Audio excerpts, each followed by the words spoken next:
ฐานจงมาปกห่มรักษาครูบาอาจารย์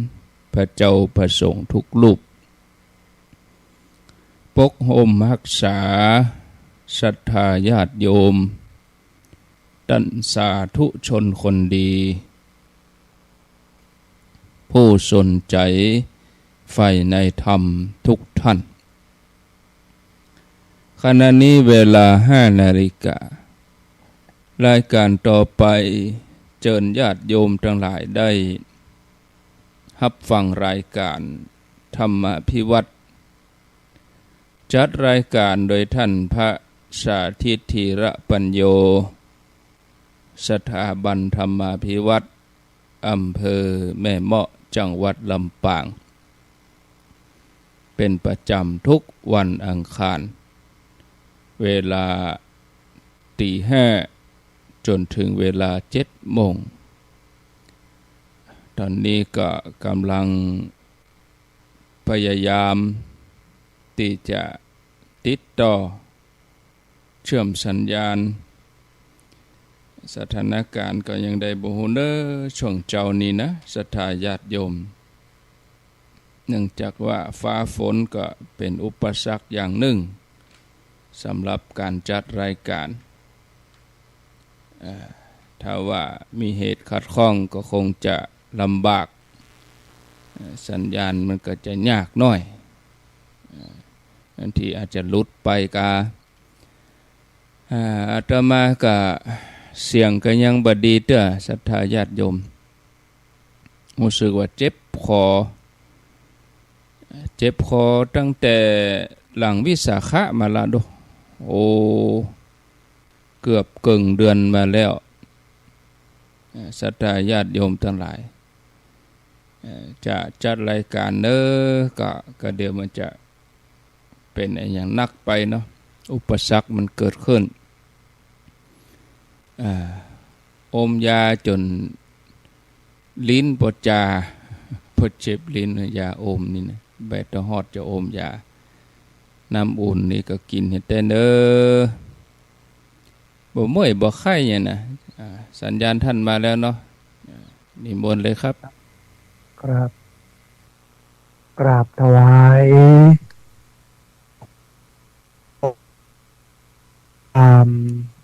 เคารพพระเถระ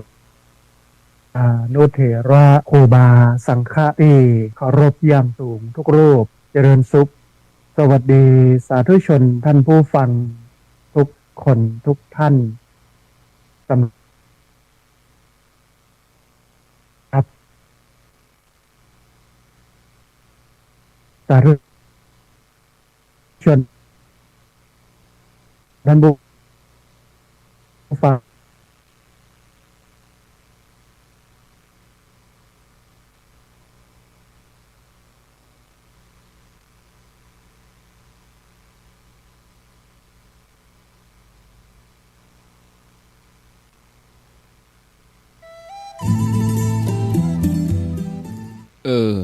ศรัทธาญาติโยมถ้าจะเป็นอุปสรรคปัญหาแต่ละท่านได้จัดรายการไปกะสัญญาณเงียบไปตัวหายไปตัวฟ้าฝนกำลังลงเนาะศรัทธาญาติโยมที่ลำปางก็ต้องขออภัย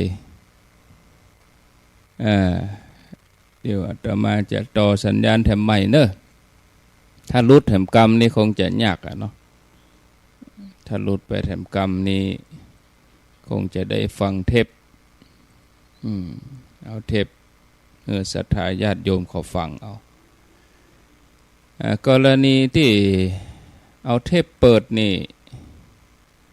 ญาติโยมเขาก็ต้องฟังโดยฟังพิจารณาโดยว่าอันนี้มันเทปรู้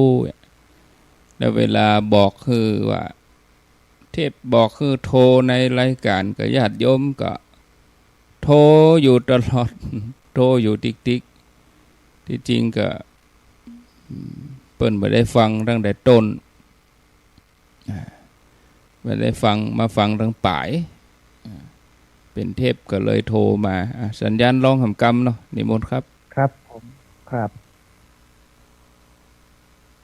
กราบถวายอ่า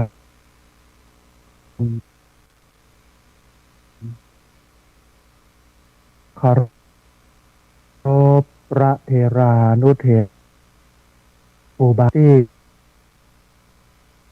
กรูปเจริญสุขสวัสดีสาธุชนท่านผู้ฟังทุกคนสาธุชนท่านผู้ฟังที่ให้เกียรติรับฟังรายการธรรมาภิวัตน์อันเป็นรายการวิทยุเพื่อการเผยแผ่พระพุทธศาสนาส่งเสริมการศึกษาและพัฒนาสังคมรายการนี้รับผิดชอบโดยอาตมาภาพพระสาธิตธีระปัญโย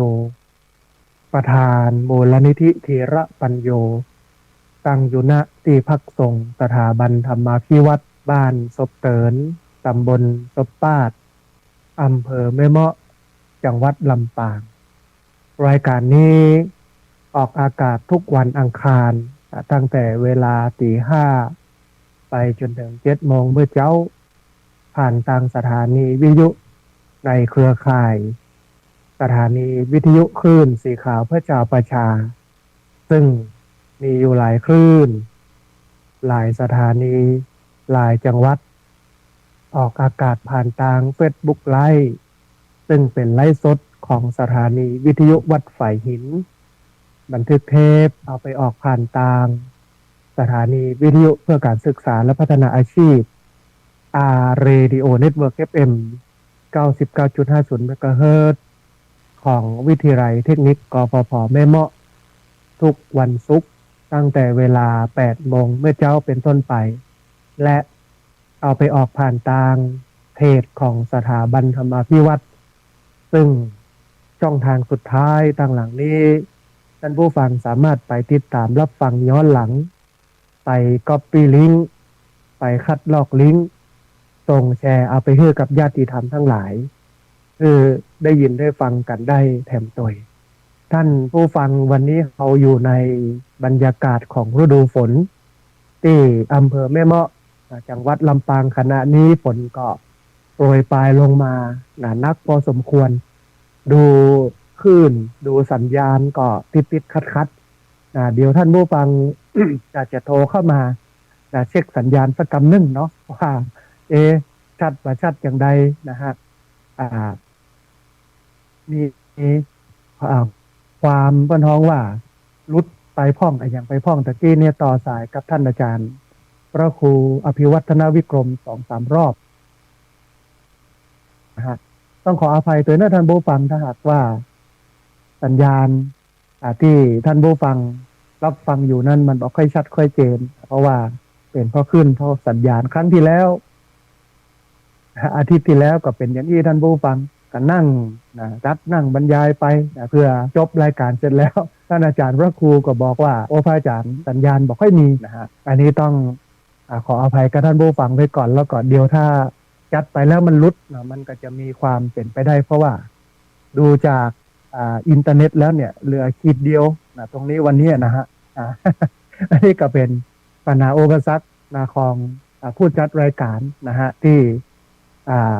ส่งผลกระทบกับการจัดรายการโดยเฉพาะเรื่องของธรรมชาติที่มันควบคุมบ่ได้เรื่องพายุฝนเรื่องสัญญาณคลื่นนะฮะเบื้องต้นนี้ต้องขออภัยกับท่านผู้ฟังทั้งหลายไว้ตัวในเบื้องต้นเนาะทีนี้ท่านผู้ฟังก่อนที่จะเข้าสู่รายการวันนี้จะอู้เอ่ยกันถึงเรื่องสติท่านผู้ฟังได้รู้จักวิธีการในการฝึกสติในการให้เฮาเนี่ยมีสติมากขึ้นเพื่อที่จะดำเนินชีวิตไปด้วยความที่บลำบากก็มีสติหูเท่าทันทุกข์ก็หูเท่าทันมันทุกข์ก็หูเท่าทันมันนะฮะแต่ก่อนที่จะเข้าสู่เรื่องนี้ท่านผู้ฟังมีข่าวบุญประชาสัมพันธ์อยู่ประมาณสัก 2-3 ข่าวนะฮะข่าวแรกเนี่ยท่านผู้ฟังตอนนี้เนี่ยเครือข่ายพระสงฆ์นักจัดรายการวิทยุ เปิ้นได้ไปประชุมกันที่วัดแม่ห้องไคร้ตำบลแม่โป่งอำเภอดอยสะเก็ดจังหวัดเชียงใหม่ในหลายวันที่ผ่านมานะก็เป็นช่วงฤดูกาลที่จะมีการหล่อเทียนเข้าพรรษาปีนี้เนี่ยท่านผู้ฟังเปิ้นกำหนดจัดงานวันหล่อเทียนเข้าพรรษาของญาติโยมที่ติดตามรับฟังสถานีวิทยุในเครือข่าย สถานีวิทยุคลื่นสีขาวเพื่อชาวประชาเนี่ยกำหนดจัดงานวันเสาร์ที่21มิถุนายนพุทธศักราช2568ณวัดแม่ห้องไคร้ตำบลแม่โป่งอำเภอดอยสะเก็ดจังหวัดเชียงใหม่ท่านผู้ฟังก็ล็อกตารางเวลาวันไว้ว่า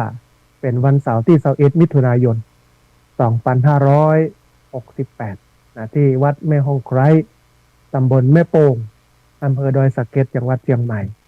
ทีนี้ท่านผู้ฟังก็จะมีการระดมทุนเนาะเช่นปัจจัยทำบุญถวายพระสงฆ์ในพิธีจำนวน15วัดวัดละ 1,500 บาทอันแรกเนาะอันที่สองเนี่ยทำบุญเป็นเจ้าภาพเทียนถวายวัดจำนวน30เล่มเล่มละ500 บาททำบุญไฟโซลาร์เซลล์จำนวน30ชุดละ500 บาทแล้วก็ทำบุญเป็นเจ้าภาพถวายพระตาหารเพลถวายพระสงฆ์แล้วก็สามเณรจำนวน30โต๊ะละ 1,000 บาททีนี้ท่านผู้ฟังที่ติดตามรับฟังมีความศรัทธาอยากจะร่วมทำบุญก็สามารถแจ้งรายละเอียดสอบถามรายละเอียดเพิ่มเติมหรือว่ารับเป็นเจ้าภาพได้ที่ท่านอาจารย์พระครูชลทานพิทักษ์หรือว่าตุ้ลุงแดงเจ้าอาวาสวัดแม่ห้องไคร้นะฮะที่หมายเลขโทรศัพท์081 796 4608เบอร์081 796 4608หรือว่าโอนทำบุญผ่านบัญชีธนาคารเป็นธนาคารกรุงเทพสาขาดอยสะเก็ดเลขบัญชี486 028 5594นะฮะเป็นธนาคารกรุงเทพสาขาดอยสะเก็ดเลขบัญชี486 028 5594นะฮะอันเนี้ย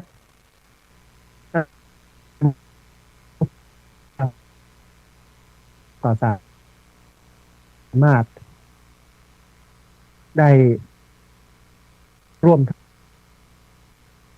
บุญกับเครือข่ายผู้ฟังฐานภาพวิทยุคลื่น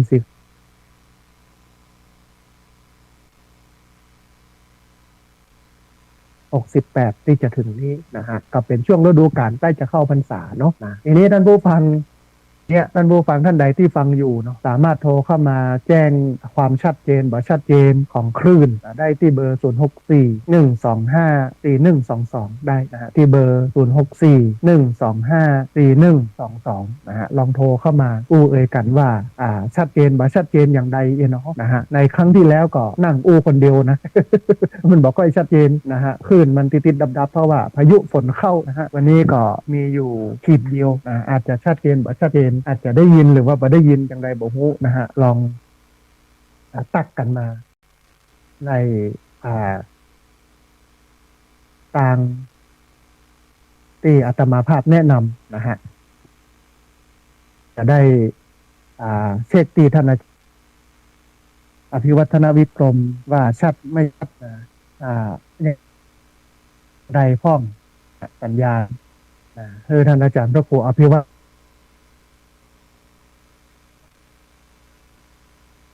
นวิกรม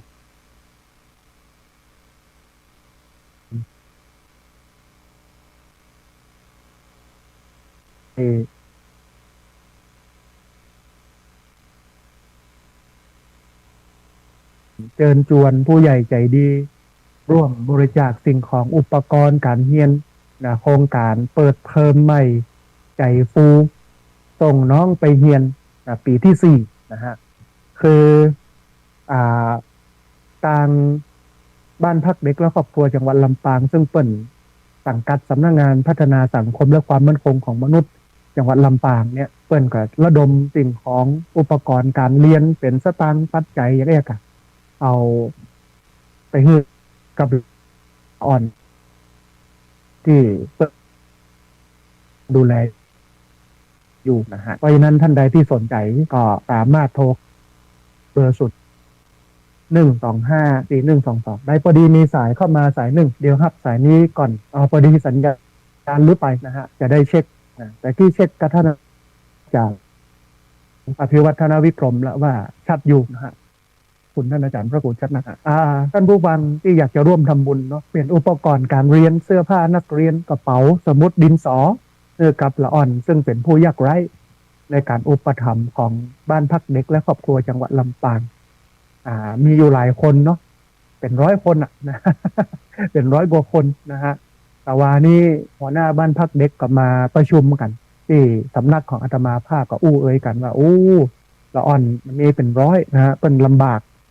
แล้วก็การช่วยเหลือเนี่ยบปนักเท่าที่ควรพระกราบขอพระอาจารย์ช่วยประชาสัมพันธ์กำเนิดนะอันนี้ก็เป็นอันหนึ่งเนาะเพราะฉะนั้นท่านใดที่อยากจะเอาเสื้อผ้านักเรียนอุปกรณ์การเรียนกระเป๋านักเรียนตึงใหม่ตึงเก่านะฮะปัจจัยก็ดีนะฮะมาให้มาหอมก็สามารถโทรเข้ามาได้ที่เบอร์064 125 4122หลังจบรายการแล้วนะก็ให้โทรเข้ามาแต่ว่า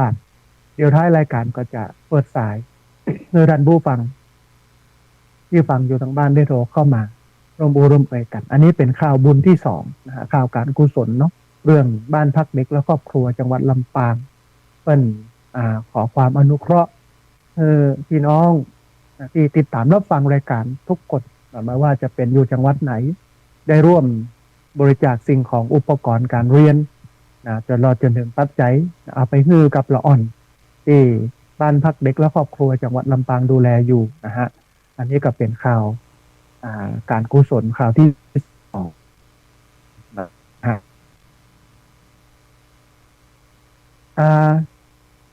แอมข่าวหนึ่งท่านผู้ที่สถาบันธรรมาภิวัตน์หน่วยงานประจำจังหวัดลำปางสภาองค์กรของผู้บริโภคการหน่วยงานเรื่องการคุ้มครองผู้บริโภคในจังหวัดนะครับการคุ้มครองผู้บริโภคให้พี่น้อง8 ด้านไม่ว่าจะการธนาคารด้านการขนยานพาหนะด้านบริการสุขภาพสื่อสารโทรคมนาคมแล้วก็เทคโนโลยีสารสนเทศด้านอาหารยาผลิตภัณฑ์สุขภาพสินค้าและบริการทั่วไปอสังหาริมทรัพย์และที่อยู่อาศัยบริการสาธารณะพลังงานและสิ่งแวดล้อม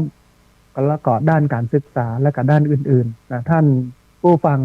ที่อยู่ในจังหวัดลำปางหรือว่าอยู่ต่างจังหวัด ถ้าหากว่าเดือดร้อน เรื่องหมู่นี้ได้รับผลกระทบจากการบริโภคก็สามารถโทรเข้ามาร้องเรียนได้ที่เบอร์054 012 274นะฮะที่เบอร์054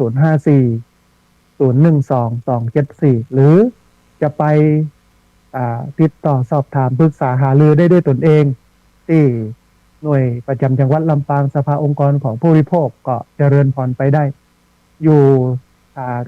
ใกล้ถึงสะพานข้ามแม่น้ำวังไปตาบะโอสำนักงานตั้งอยู่ตรงข้ามกับลาดตาปิโหลเปิดตั้งแต่วันจันทร์ถึงวันศุกร์เวลา 8 โมงครึ่งถึง 4 โมงครึ่งนะฮะอันนี้ก็เป็นเรื่องของการคุ้มครองผู้บริโภคท่านผู้ฟังสามารถมาร้องเรียนได้นะฮะอันนี้ก็เป็นอันหนึ่งเนาะแล้วก็ข่าวหนึ่งเป็นเรื่องของการระดมทุนในการปรับที่ดินนะฮะก็ใช้งบประมาณอยู่ 60,000 บาทก็ท่านผู้ฟังที่อยากจะร่วมทำบุญปรับที่ดินเพื่อสร้างสวนไผ่เวรุวันจำนวน10 ไร่ 1,000 ต้นซึ่งจะปลูกกันในเดือนสิงหาอาจจะขยับเข้ามาเป็นกรกฎาก็ได้นะฮะเดี๋ยวดูสถานการณ์แห่งกำหนึ่ง ท่านผู้ฟังที่อยากจะร่วมทำบุญปรับที่ดินนะไถที่ดินรถไมคโครมาปรับนะฮะก็สามารถร่วมทำบุญได้ที่ธนาคารกรุงไทยชื่อบัญชีที่พักสงฆ์สถาบันธรรมาภิวัตรหมายเลขบัญชี5360755318นะฮะสามารถร่วมทำบุญได้ที่ธนาคารกรุงไทยชื่อบัญชีที่พักสงฆ์สถาบันธรรมาภิวัตรหมายเลขบัญชี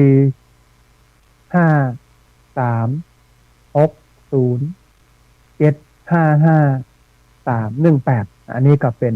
แอมข่าวบุญหนึ่งที่เอามา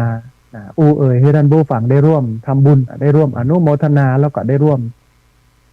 ทำบุญไปด้วยกันนะฮะท่านผู้ฟังวันนี้จะพาท่านผู้ฟังได้มาเรียนรู้เรื่องศิลปะของการมีสตินะฮะแต่ก่อนที่จะเข้าถึงตรงนี้มีอันหนึ่งสำหรับผู้ร่วมทำบุญปรับที่ดินเตรียมปลูกไผ่เนาะก็มีหลายคนนะฮะเอาตั้งแต่แม่สุแก้วคำอ้วนแม่จันเรือนใสนะคุณพนุพงศ์ตะการสิรินนท์คุณบุษรินแม่นิพาอัมพรสุวรรณแม่เหรียญทาตายุแม่กรกมลเขยกลางแม่ขจรสารพีแม่สีทรเป็นจิตแม่บุญรัตน์วัชระขจรกุลแม่เพนขาวเตี้ยแม่ดีโยปันเตี้ยแม่บุตรจุ่มจันป้าวันแม่อนงฟองนันตาแม่สุแก้วสอนศรีนุสร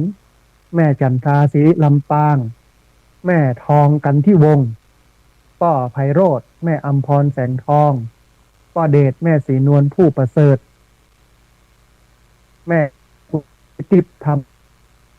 มหาแม่จันเป่งป้าสำราญแม่วรีรัตน์เชื้อวิญญาณป้าสุนทรแม่บัวคำกิ่งสุคนแม่ปราณีไฝนันตานักเรียนโรงเรียนผู้สูงอายุตำบลโซปาแม่จันทานันทสิงห์แม่น้อมสุภาวงศ์แม่สมจิตอินทรแม่จงดีเชื้อกันทาแม่มีชัยพินโยภาสแม่กนกพิษชัยนาแม่บัวไขวงหารแม่ตันพัดป้อมแม่สีนวล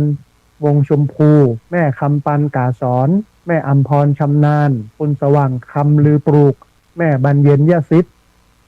คุณป้อไพบูลย์เจนแพทย์ป้ออินแปลงที่แก้ว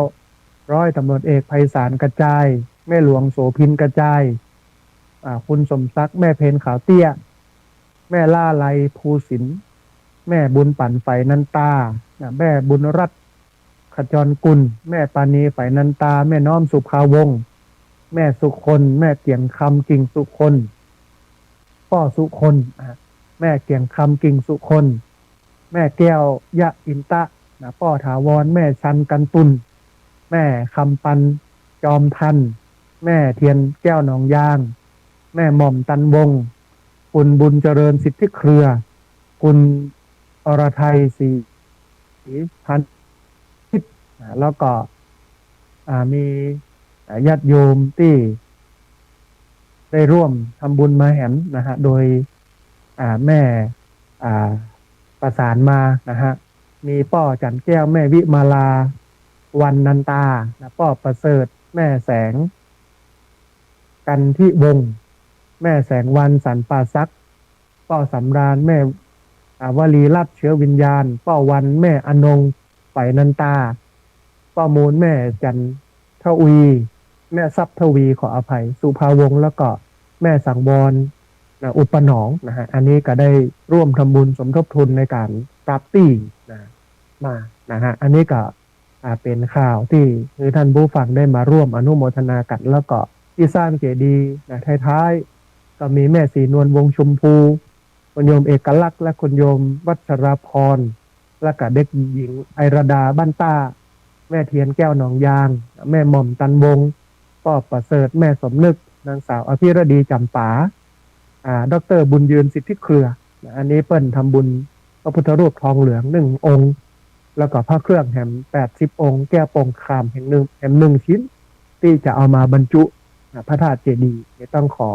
อนุโมทนาบุญกับญาติโยมที่ได้ร่วมทำบุญมานะฮะท่านผู้ฟังมาถึงเรื่องของ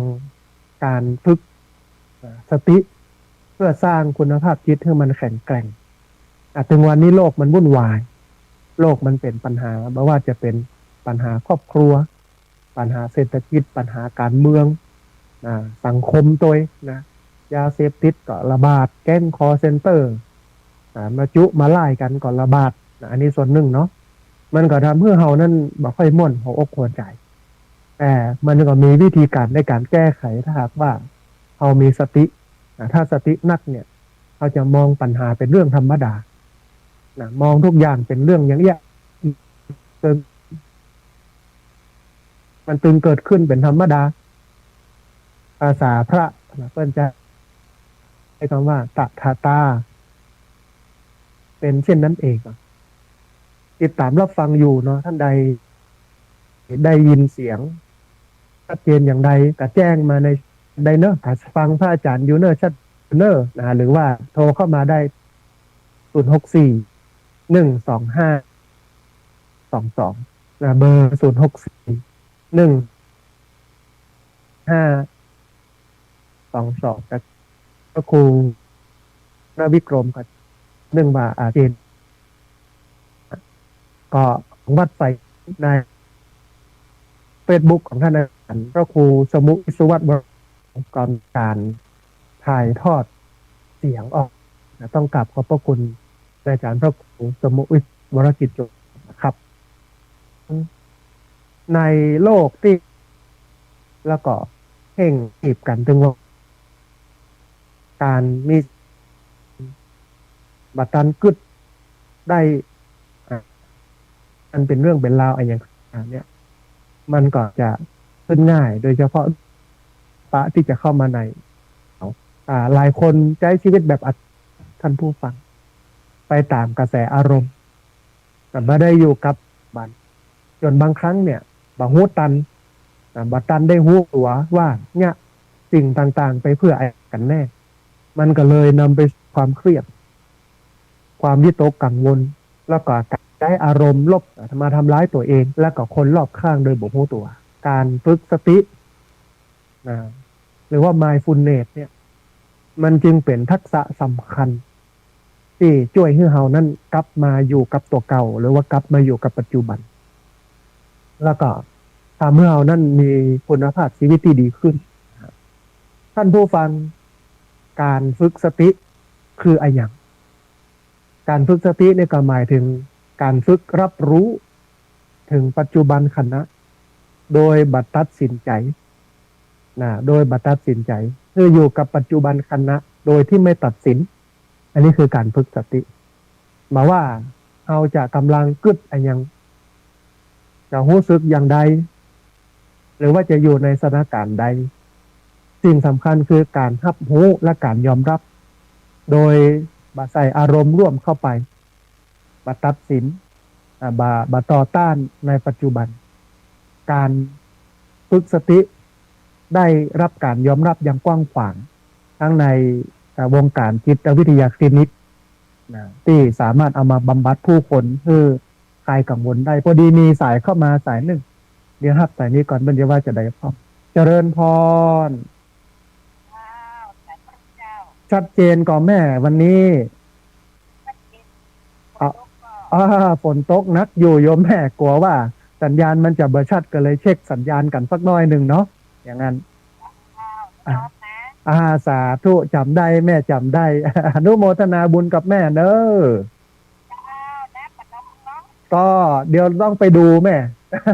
น่าจะนองอยู่เพราะว่าฝนตกนักเนาะอย่างนั้นสาธุแม่อนุโมทนาสาธุนะฮะต้องอนุโมทนาบุญกับโยมที่แจ้งสัญญาณมาว่าสัญญาณชัดทีนี้เนี่ยท่านผู้ฟังประโยชน์ของการฝึกสติ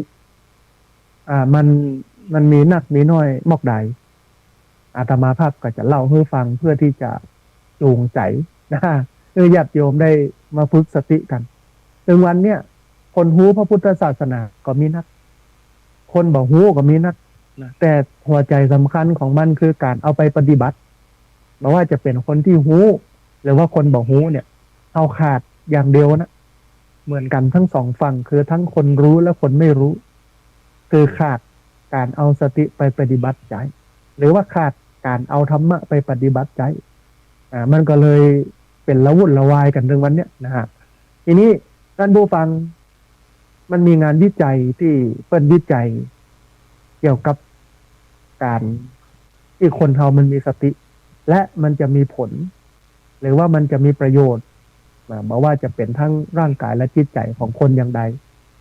มันก็มีสถาบันการศึกษาไปทำรีเสิร์ชเป็นเพราะว่ารีเสิร์ชคือทำวิจัยไปค้นคว้าข้อมูลไปสัมภาษณ์สังเกตพฤติกรรมโน่นนี่นั่นอย่างเงี้ยเนาะมันก็ออกมาเป็นข้ออยู่ประมาณสัก9 ข้อท่านผู้ฟังน่าสนใจนะน่าสนใจข้อแรกเนี่ยมันบอกว่าคนที่ฝึกสติเป็นประจำเนี่ยมันจะมีความตระหนักรู้ในตัวเก่านักขึ้นมีความตระหนักรู้ในตัวเก่านักขึ้นก็คือหูเนื้อหูตัวหูคิงนักขึ้น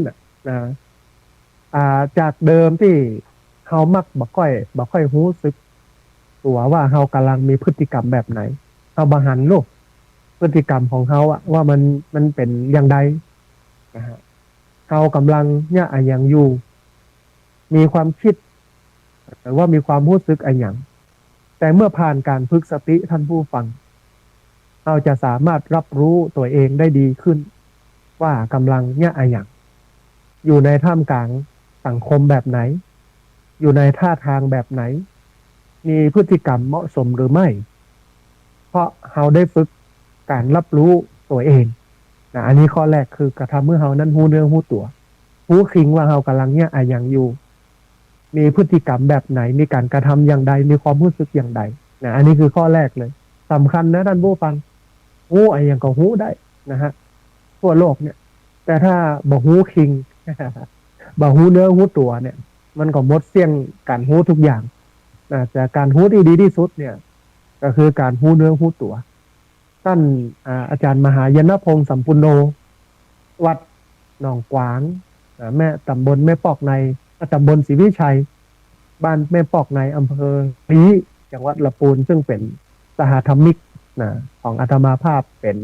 คนรู้จักคุ้นเคยกันเนี่ยสมัยตะก่อนเนี่ยท่านอาจารย์เพิ่นอยู่วัดพระพุทธบาทตากผ้าเพิ่นเล่าให้ฟังว่าเวลาที่จะปิกบ้านเป็นพระเป็นเนนจะปิกบ้านก็ต้องไปลาหลวงพ่อเจ้าอาวาสวัดพระพุทธบาทตากผ้าสมัยนั้นก็คือพระสุพรหมยานเถรครูบาหรือว่าหลวงปู่ก็จะถามว่าจะไปไหนคิงกอพอคือดียังมีคาถา3 คำนี้เสมอทุกครั้งเวลาลากลับบ้านเพิ่นบอกว่าจะไปไหนคิงกอพอคือดีอันเนี้ยมันเป็นการสร้างความตระหนักรู้ในตัวเก่าเพื่อมันมีนักขึ้นเพื่อที่จะเพื่อไปเนี่ยอย่างพิษอย่างพลาดนะฮะอันนี้เป็นสิ่งที่น่าสนใจและดีมากข้อแรกข้อที่2ท่านผู้ฟังเพิ่นบอกว่าเมื่อฝึกสติมันเนี่ยมันจะทำให้การทำงานของสมองเนี่ยมันมีประสิทธิภาพนักขึ้นมันจะทำให้สมองเนี่ยมันมีประสิทธิภาพนักขึ้นแล้วก็การทำงานของสมองมันซ้ำเพิ่มประสิทธิภาพนักขึ้นท่านผู้ฟังก่อนฝึกสติเขาอาจมีอาการที่หลงที่ลืมซึ่งส่วนใหญ่ก็เป็นกับผู้สูงอายุจำยังบ่ค่อยได้รู้สึกไปพร้อมต่อหน้าการทำงานรู้สึกบ่พร้อมต่อการทำงานบ่ค่อยสดชื่นกึดยังก็บ่ค่อยออกสมองมันตื้อมันตันไปหมดเนาะทีนี้ท่านผู้ฟังการฝึกสติเนี่ยจะช่วยให้การหายใจของเรานั้นดีขึ้นออกซิเจนไปเลี้ยงสมองได้นักขึ้นทำให้สมองทำงานได้อย่างมีประสิทธิภาพ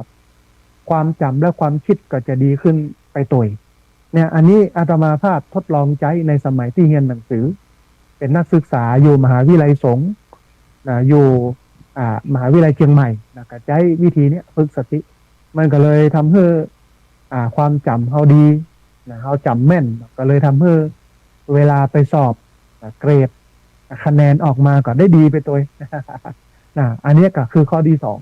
มันสามารถช่วยให้การทำงานของสมองเนี่ยมีประสิทธิภาพนักขึ้นนะฮะอันที่สามข้อที่สามท่านผู้ฟังเพื่อนมองมันสามารถลดความเครียดแล้วก็ระดับฮอร์โมนส่งต่อสุขภาพจิตเพื่อน้อยลงได้นะมันลดความเครียดลดฮอร์โมนเป็นห้องว่าฮอร์โมนคอร์ติซอลมันจะทำให้เกิดการตึงเครียดในสมองเมื่อความเครียดหรือว่าฮอร์โมนนี่มันลดลงเนี่ยมันก็จะทำให้เรานั้นคลายความตึงเครียดลงท่านผู้ฟังการฝึกสติเนี่ยมันช่วยลดระดับฮอร์โมนคอร์ติซอลซึ่งเป็นฮอร์โมนที่เกี่ยวกับความเครียดส่งผลให้เกิดความเครียดถ้ามีฮอร์โมนนี้นะมันทำให้สุขภาพจิตบ่ค่อยดีแต่ถ้าฝึกสติปุ๊บฮอร์โมนคอร์ติซอลเนี่ยมันลดลงเนี่ยมันจะทำให้เรานั้นมีสุขภาพจิตดีแล้วก็มีความวิตกกังวลลดน้อยลงรู้สึกผ่อนคลายนักขึ้นนะฮะข้อที่สี่ถ้าฝึกสติบ่อยๆเนี่ยมันจะเพิ่มสมาธิแล้วก็ช่วยให้เราโฟกัสหรือว่าจับจุดใดจุดหนึ่งได้ดีขึ้นการฝึกสติเนี่ยท่านผู้ฟังมันช่วยให้เรานั้นสามารถจดจ่อกับสิ่งที่กำลังทำได้ดีขึ้นบ่วอกแวกหรือว่าฟุ้งซ่านไปกับสิ่งรอบข้างทำให้ทำงานหรือว่าเรียนเนี่ยได้อย่างมีประสิทธิภาพนักขึ้นอันนี้อาตมาภาพทดลองมากับตัวเองแล้วก็ได้ผลดีมากข้อที่ห้าเพื่อนบอกว่ามีเขาฝึกสติไปเรื่อยๆเนี่ยมันจะทำให้เรานั่นมีความเห็นอกเห็นใจคนอื่นนักขึ้นมีความเห็นอกเห็นใจคนอื่นนักขึ้นนอกจากการฝึกสติประจำเมื่อเราอยู่กับตัวเก่านักขึ้นแล้วเนี่ยสติเนี่ยท่านผู้ฟังมันยังทำให้เรานั่นใส่ใจแล้วก็เห็นอกเห็นใจมีความเมตตาต่อคนรอบข้างแล้วก็สิ่งมีชีวิตรอบตัวนักขึ้นเพราะว่าการฝึกสติเนี่ยมันทำให้เรานั้นได้ตระหนักรู้ว่าทุกสิ่งมันมีตัวตนทุกสิ่งมันมีคุณค่าทุกสิ่งมันมีความรู้สึกมันทำให้เกิดทัศนคติเชิงบวกต่อโลกมีความเอาใจเขามาใส่ใจเราได้มากขึ้นอันนี้คือประโยชน์ข้อที่ห้าของการฝึกสติประโยชน์ของการฝึกสติข้อที่หกท่านผู้ฟังเมื่อเราฝึกสติมันจนเป็นสิ่งหนึ่งที่มันอยู่ในชีวิตประจำวันเราแล้วเนี่ยมันจะช่วยการจัดการอารมณ์ของเราเนี่ยได้ดีขึ้นที่สำคัญที่สุดเนี่ยมันจะทำให้เรานั้นเบาหวั่นไหวต่อสิ่งเร้าทางลบที่เข้ามากระทบเราท่านผู้ฟังหากเขาเป็นหัวหน้าหากเขาเป็นคนหัวร้อนง่ายเขาเป็นคนที่ชอบหงุดหงิดที่รำคาญการฝึกสติเนี่ยจะช่วยให้เขาเนี่ยรู้ตัวอยู่เสมอว่ากำลังกึดอะไรอย่างกำลังรู้สึกอย่างใดเมื่อมีความคิดทางลบหรือว่าอารมณ์ทางลบเกิดขึ้นเนี่ยเราก็สามารถจัดการได้ทันทีและก็มาหวั่นไหวต่อสิ่งเร้าทางลบที่เข้ามาเพราะว่าเรามีสติและก็การตัดสินใจที่มีประสิทธิภาพกว่าสิ่งใดว่าสิ่งใดควรทำสิ่งใดบ่ควรทำอันนี้คือประโยชน์ของการฝึกสติข้อที่หกมันช่วยจัดการอารมณ์ได้นะฮะในการจะเพิ่นฮ้องว่าการจะสื่อสารต่อคนอื่นก็จะเป็นเชิงบวกนะเมื่อเรามีสติเพราะว่าเราคิดเชิงบวกในนี้เวลาสื่อสารก็เป็นการสื่อสารเชิงบวกนะฮะอันนี้ข้อที่หกข้อที่เจ็ดท่านผู้ฟังสติเนี่ยจะช่วยให้มีความยืดหยุ่นทางความคิดนักขึ้นบางคนสุดโต่งไปทางใดทางหนึ่งสุดโต่งในเชิงความคิดอาตมาภาพก็เป็นอดีตเคยเป็นคนสุดโต่งเป็นบุตดิสต์คิดแต่เรื่องพุทธศาส สนามองแต่เรื่องพุทธศาสนานะเอาพุทธศาสนามาเป็นหลักโดยที่มาได้ไปสนใจมาได้ไปพอกอยอย่างอื่นเลยนะมันก็ทำให้เอานะขาดมิติของโลกนะฮะเพราะว่าโลกนี้พุทธศาสนานะมันมีศาสตร์อย่างต่างๆที่คือนายเฮียนฮู้แล้วก็เอามาปรับประยุกต์ใช้ปะเลิศปะเต๋อนะฮะแต่คำสอนหลักก็คือพุทธศาสตร์เนี่ยคำสอนของพระพุทธเจ้าแต่ว่ามันก็มีอันอื่นที่มันเหมือนกันคล้ายกันที่สามารถเฮียนฮู้แล้วก็เอามาแนะนำพี่น้องชาวบ้านได้การฝึกสติเนี่ยท่านผู้ฟังมันช่วยให้เรานั้นมองเห็นความเป็นไปตามธรรมชาติของโลกได้อย่างชัดเจนว่าทุกอย่างบนโลกนี้นั้นมันล้วนเกิดขึ้นมันล้วนตั้งอยู่แล้วก็ล้วนดับไปบ่ามีอย่างคงทนถาวรมันทำให้เรานั้นมีความคิดที่ยืดหยุ่นมากขึ้นนะปรับตัวเข้ากับความเปลี่ยนแปลงได้ง่ายขึ้นแล้วก็รับมือกับปัญหาได้ดีมากขึ้นคนประเภทที่เป็นคนยืดหยุ่นเนี่ยจะสามารถเอาตัวรอดได้ในที่ทุกสถานไม่ว่าจะเป็นสถานการณ์ใดเนาะจะอยู่รอดยืนยงยืนยาวได้แต่ถ้าสุดตรงไปทางใดทางหนึ่งก็จบนะฮะมันก็บ่สามารถจะขยับขับเคลื่อนไปทางหน้าได้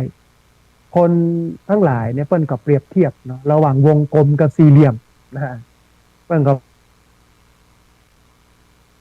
บอกว่าเราควรที่จะเป็นวงกลมเพราะว่ามันกลิ้งไปได้มันหมุนไปได้สี่เหลี่ยมเนี่ยมันหมุนยากมันขยับยากอาจจะต้องทำคือความคิดเราเป็นวงกลมนั่นก็หมายถึงว่า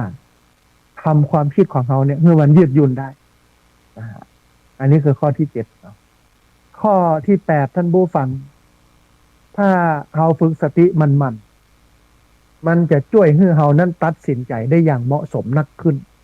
ซึ่งวันนี้การตัดสินใจเป็นสิ่งสำคัญนะท่านผู้ฟังบางคนตัดสินใจด้วยความกลัวตัดสินใจด้วยความโลภตัดสินใจด้วยความโกรธตัดสินใจด้วยความหลงแต่บางคนเนี่ยตัดสินใจด้วยสติมีสติเป็นเครื่องมือเป็นเครื่องประกอบในการตัดสินใจและรับรองว่า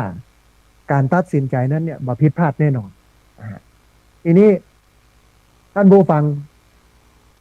การมีสติเนี่ยมันจะช่วยให้เรานั้นตัดสินใจได้อย่างเหมาะสมนักขึ้นคือเมื่อเราได้มองเห็นโลกตามความเป็นจริงผ่านการฝึกสติฝึกการรับรู้ความเป็นไปของสิ่งรอบตัวฝึกสังเกตตัวเองแล้วก็สิ่งรอบข้างเมื่อเกิดปัญหาก็จะทำให้เรานั้นมองหันปัญหาได้รอบด้านนักขึ้นส่งผลให้เรานั้นแก้ไขปัญหาหรือว่าตัดสินใจในเรื่องต่างๆได้อย่างเหมาะสมนักขึ้นอันนี้คือประโยชน์ของมันอย่างสุดท้ายท่านผู้ฟังอย่างที่9ถ้าเราฝึกสติมันเนี่ย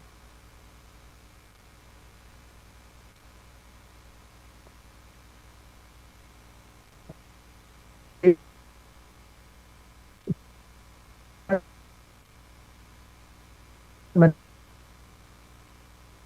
จะช่วย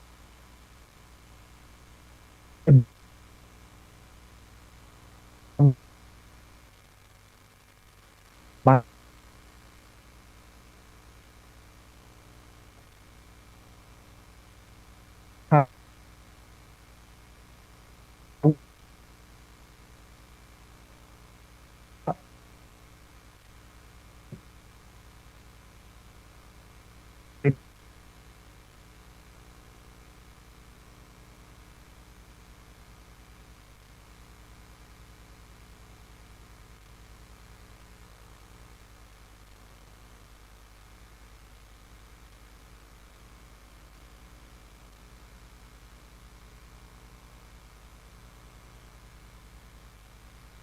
วิตก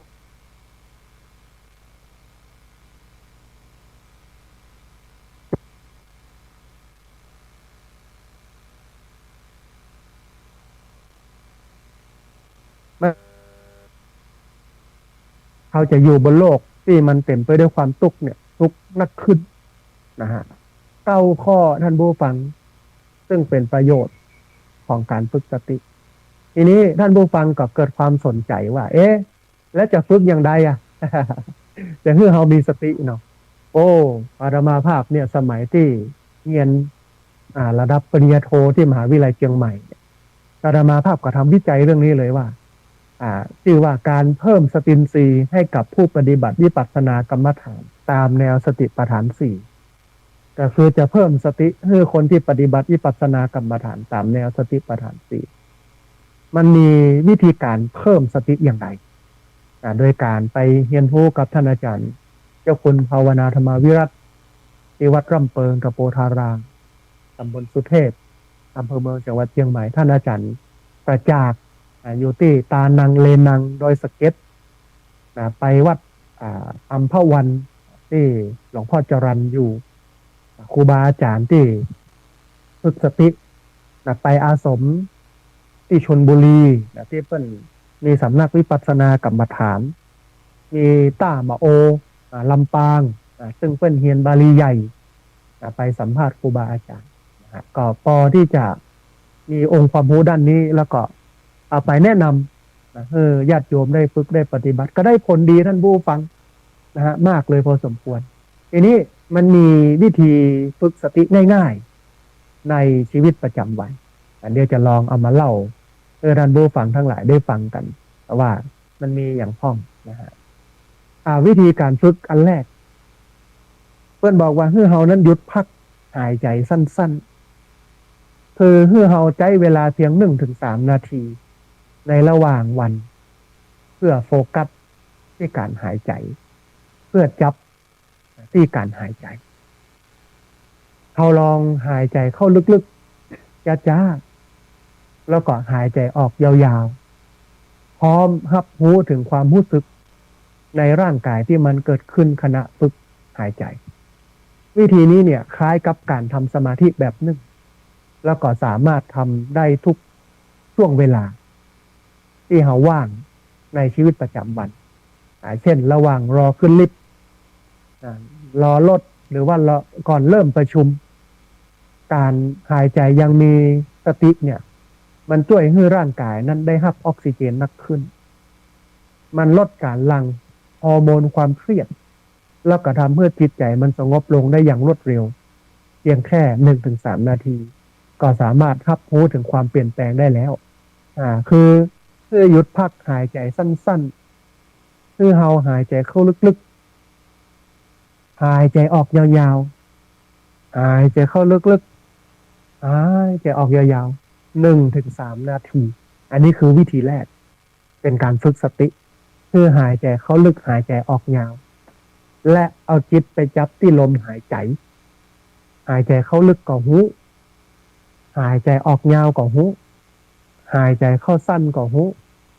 หายใจออกสั้นก็หูอันนี้คือข้อแรกวิธีการฝึกอันที่สองท่านผู้ฟังการฝึกสติอย่างที่สองคือการใช้เทคโนโลยีอย่างมีสติการใช้เทคโนโลยีอย่างมีสติในยุคดิจิทัลในยุคนี้เราสามารถใช้เทคโนโลยีให้เป็นประโยชน์ต่อการฝึกสติได้เราลองเปลี่ยนมือถือให้เป็นผู้ช่วยด้านสุขภาพจิตแทนที่จะเป็นตัวกระตุ้นความเครียด เอาลองเปลี่ยนมือถือให้มันเป็นผู้ช่วยด้านสุขภาพจิตแทนที่จะเป็นตัวกระตุ้นมันที่มันทำให้เกิดความเครียด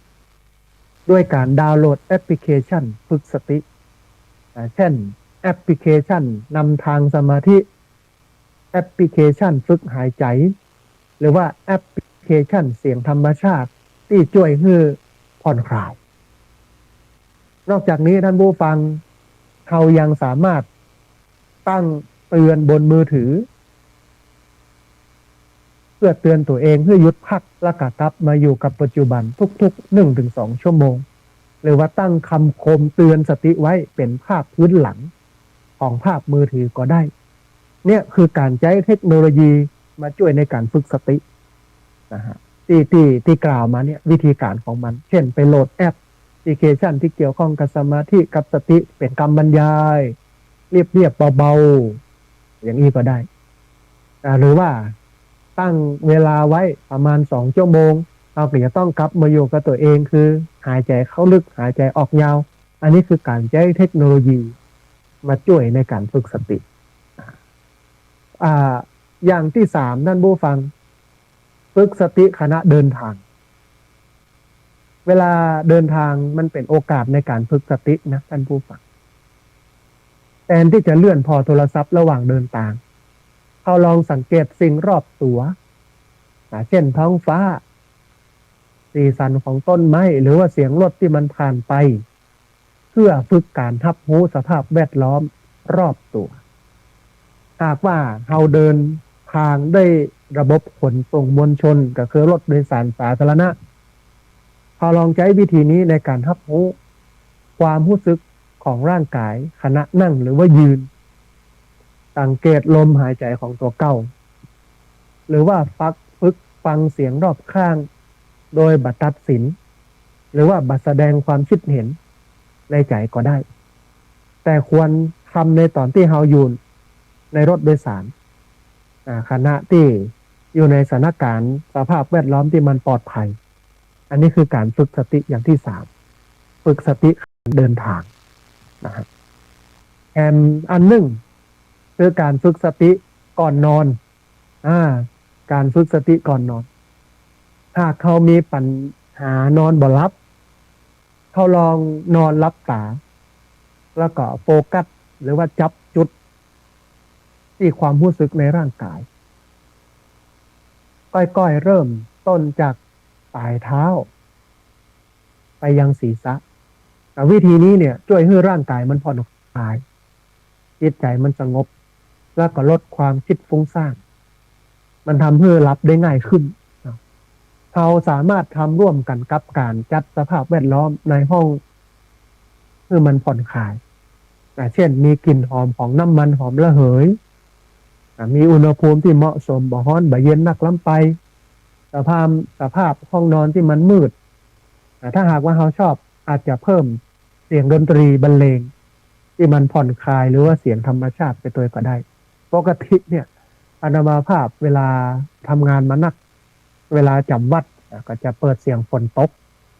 เปิดโทรศัพท์เนี่ยในโทรศัพท์ไปอยู่ในช่อง YouTube พิมพ์คำว่าเสียงฝนตกเสร็จแล้วก็เอาเสียบหูฟังสมาร์ททอล์กนอนนั่งนอนรับสัก30 นาทีเสียงฝนตกมันก็จะดังสู้แล้วเราจะมีสติอยู่กับการได้ยินเสียงฝนพอสติมันเริ่มมีสมาธิมันเริ่มนักขึ้นทีนี้เมื่อสมาธิมันเริ่มนักขึ้นเนี่ยสติมันก็จะลดลงเสร็จแล้วสมาธิก็จะเพิ่มขึ้นสมาธิมันมากู้กันกับโกสัจฉะคือความง่วงซึมความง่วงนอนมันก็เลยทำให้เขารับได้อย่างสบายอันนี้คือการฝึกนอนอย่างมีสติ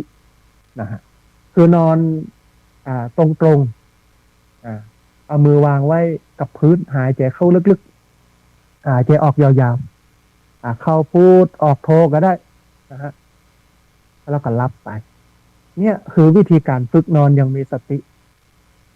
มันจะช่วยให้เขานั่นบ่ต้องไปกินยาคือทำให้เกิดความง่วงนอนก็คือยานอนหลับซึ่งมันส่งผลกระทบต่อร่างกายเขาใช้วิธีฝึกสติแบบนี้ทีนี้ท่านผู้ฟัง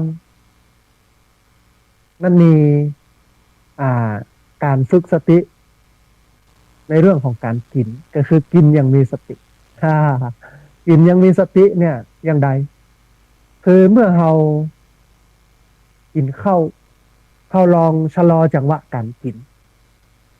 คือเวลากับการรับรู้รสชาติกลิ่นแล้วก็เนื้อสัมผัสของอาหารค่อยๆเคี้ยวจ้าเคี้ยวจนละเอียดวิธีนี้เนี่ยบ่เพียงช่วยให้เรานั้นรับประทานอาหารได้ดีบ่มากบ่น้อยเกินไปแต่มันยังช่วยให้เรานั้นได้เชื่อมโยงกับความรู้สึกของตัวเองรู้สึกซาบซึ้งกับอาหารที่ได้รับประทานนักขึ้นถ้าเราไปสำนักปฏิบัติธรรมที่เคร่งครัดนะฮะก็จะมีข้อหนึ่งที่เปิ้นฝึกให้เรารับประทานอาหารอย่างมีสติเริ่มกันตั้งแต่การนั่งตัวตรง การไปหยิบจ้อนการไปตักการยกขึ้นมาการอ้าปากการเอากับเข้าแล้วก็จ้อนเข้าไปในปากการดึงจ้อนออกมาการวางจ้อนแล้วก็การเคี้ยวการลืนความรู้สึกของรสชาติอาหารที่มันผ่านลิ้นผ่านคอเข้าไปในลำไส้ก้อยๆทำอย่างนี้ถ้าเราทำแบบนี้ได้ตลอดเนี่ยแม้แต่การกินก็เป็นการปฏิบัติธรรมและการฝึกสติไปตัวในตัวกับการกินแต่ถึงวันที่เรากินบ่ได้สนใจรสชาติสีสันอะไรยังบางครั้งเมื่อที่ก็หีบกินหีบฟังเพราะว่าต้องไปเนี่ยการทำงานมันก็เลยทำให้สุขภาพเราบอกให้ดีหรือบางคนกินแล้วมันติดความหรูหราติดรสชาติติดบรรยากาศเนี่ยมันก็ทำให้การกินมันซับซ้อนนักขึ้นมันวุ่นวายนักขึ้นสติมันเอาบัตันเพราะฉะนั้นฝึกกินง่ายๆเวลากินข้าวเมื่อเรามีสติกับการกินการเคี้ยวการลืนก้อยๆกินก้อยๆเคี้ยวก้อยๆลืนมันก็ทำให้เรานั้นมีสติได้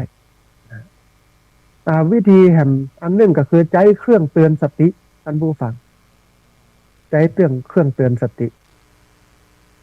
ในการฝึกสติช่วงแรกๆผู้เชี่ยวชาญทางจิตวิทยามักแนะนำเพื่อใจเครื่องเตือนสติเช่นนาฬิกาปลุกหรือว่าระฆังสติเพื่อเสียงเนี่ยค่อยเตือนให้มันสำรวจตัวเองโดยอาจจะตั้งเตือนทุก30นาที15นาทีหรือว่า10นาทีตามที่สะดวกเมื่อเสียงเตือนดังขึ้นเพื่อหยุดกิจกรรมที่กำลังทำมากำหนดลมหายใจเข้าออกช้าๆแล้วสำรวจว่ากำลังทำอะไรกำลังคิดอะไรอย่างแล้วก็ความรู้สึกอย่างใด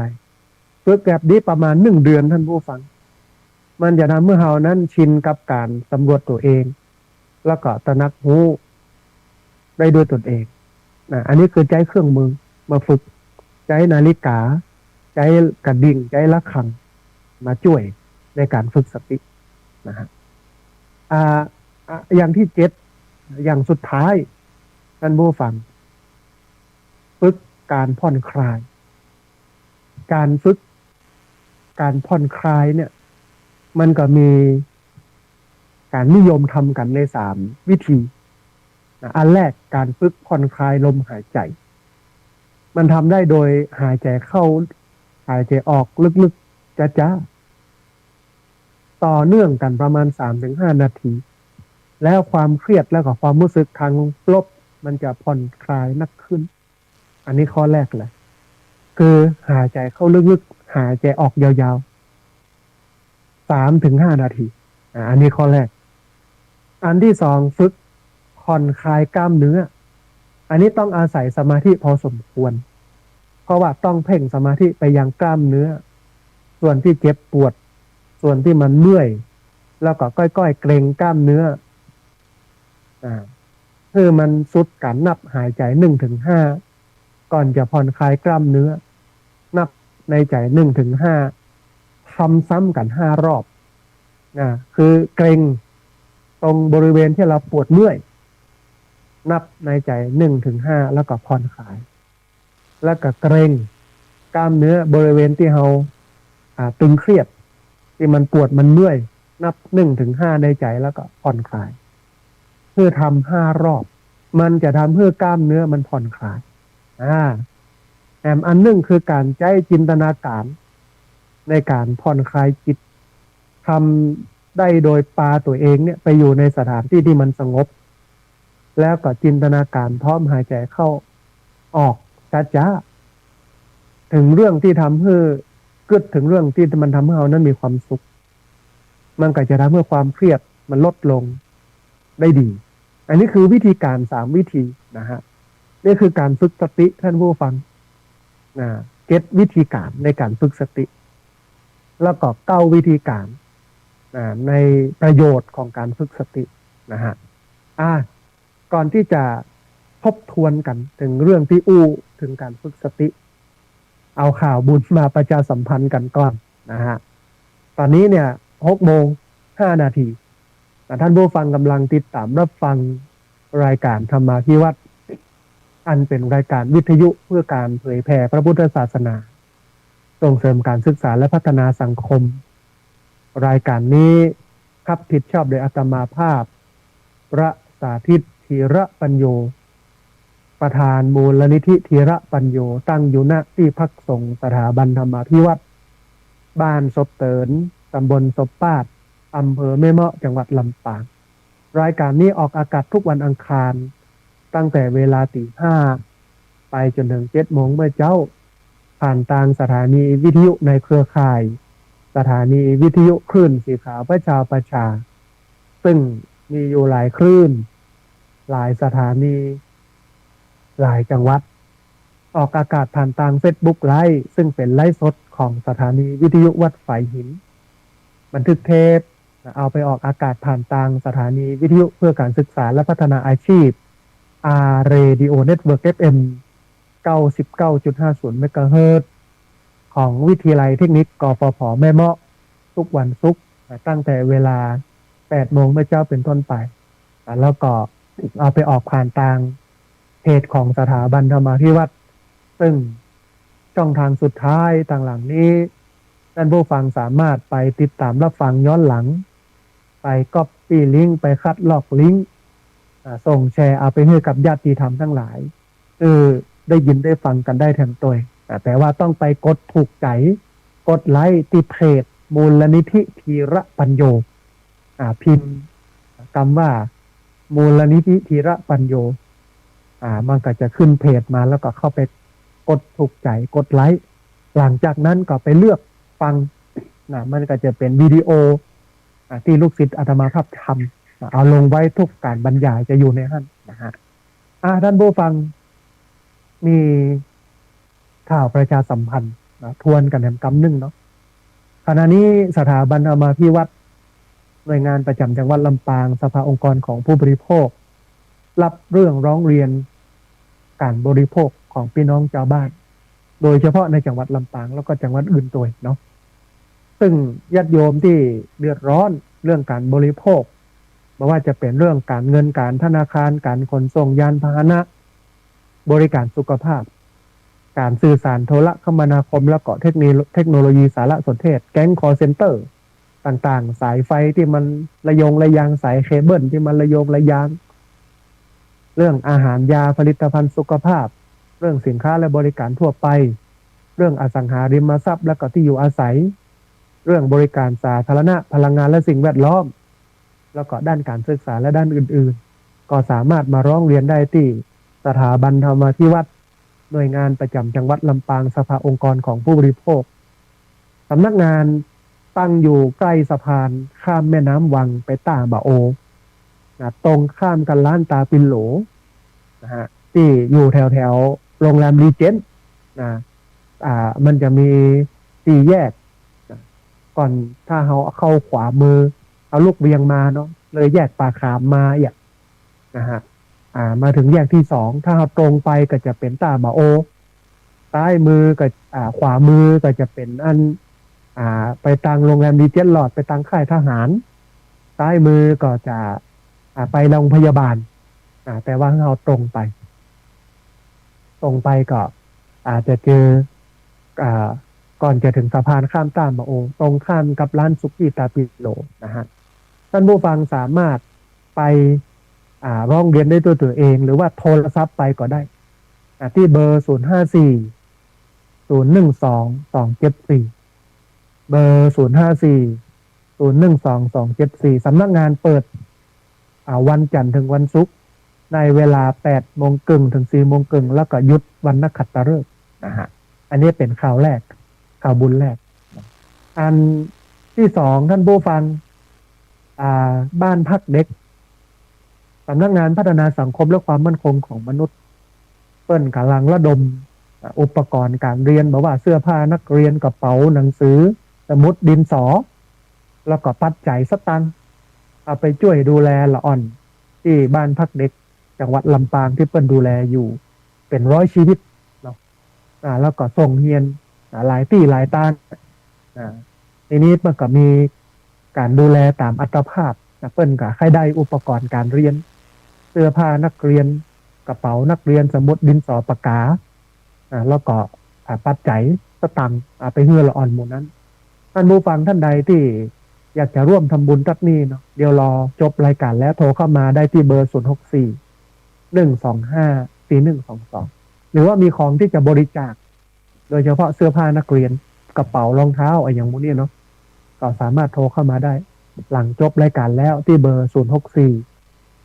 125 4122อันนี้ก็เป็นข่าวบุญแห่งข่าวบุญนึงเนาะแล้วก็แห่งเรื่องนึงท่านผู้ฟังตอนนี้ทางเครือข่ายสถานีวิทยุคลื่นสีขาวบอกว่าจะเป็นผู้จัดรายการแล้วก็ผู้ฟังรายการเปิ้นกำหนดจัดกิจกรรมรอเตียนเข้าพรรษาซึ่งตอนนี้ได้วันมาแล้วก็คือวันเสาร์ที่21เดือนมิถุนายนพุทธศักราช2568เปิ้นจะจัดกิจกรรมกันที่วัดแม่ห้องไคร้ตำบลแม่โป่งอำเภอดอยสะเก็ดจังหวัดเชียงใหม่โดยขอความร่วมมือจากคณะพระนักจัดรายการทุกรูปเพื่อประชาสัมพันธ์เช่นวันที่เปิ้นจะรอกันก็คือวันเสาร์ที่21มิถุนายน2568ที่วัดแม่ห้องไคร้ตำบลแม่โป่งอำเภอดอยสะเก็ดจังหวัดเชียงใหม่ท่านผู้ฟังที่ฟังอยู่สามารถร่วมทำบุญปัจจัยถวายพระสงฆ์ในพิธีซึ่งก็จะมี15วัดจำนวน 1,500 บาทก็สามารถทำได้หรือทำบุญร่วมเป็นเจ้าภาพเทียนถวายวัดจำนวน30เล่มก็30วัดเล่มละ500 บาทก็ทำได้ท่านใดอยากจะทำบุญไฟโซล่าร์เซลล์จำนวน30ชุดละ500 บาทก็ทำได้ท่านใดอยากจะทำบุญเป็นเจ้าภาพภัตตาหารถวายพระสงฆ์และสามเณรจำนวน30โต๊ะละ 1,000 บาทก็สามารถร่วมทำบุญกันได้ที่เอ่ยมาทั้งหมดท่านผู้ฟังสามารถร่วมทำบุญกันได้ที่อาจารย์พระครูชลทานพิทักษ์หรือวัดตุลุงแดงวัดแม่ห้องไคร้หมายเลขโทรศัพท์081 796 4608เบอร์081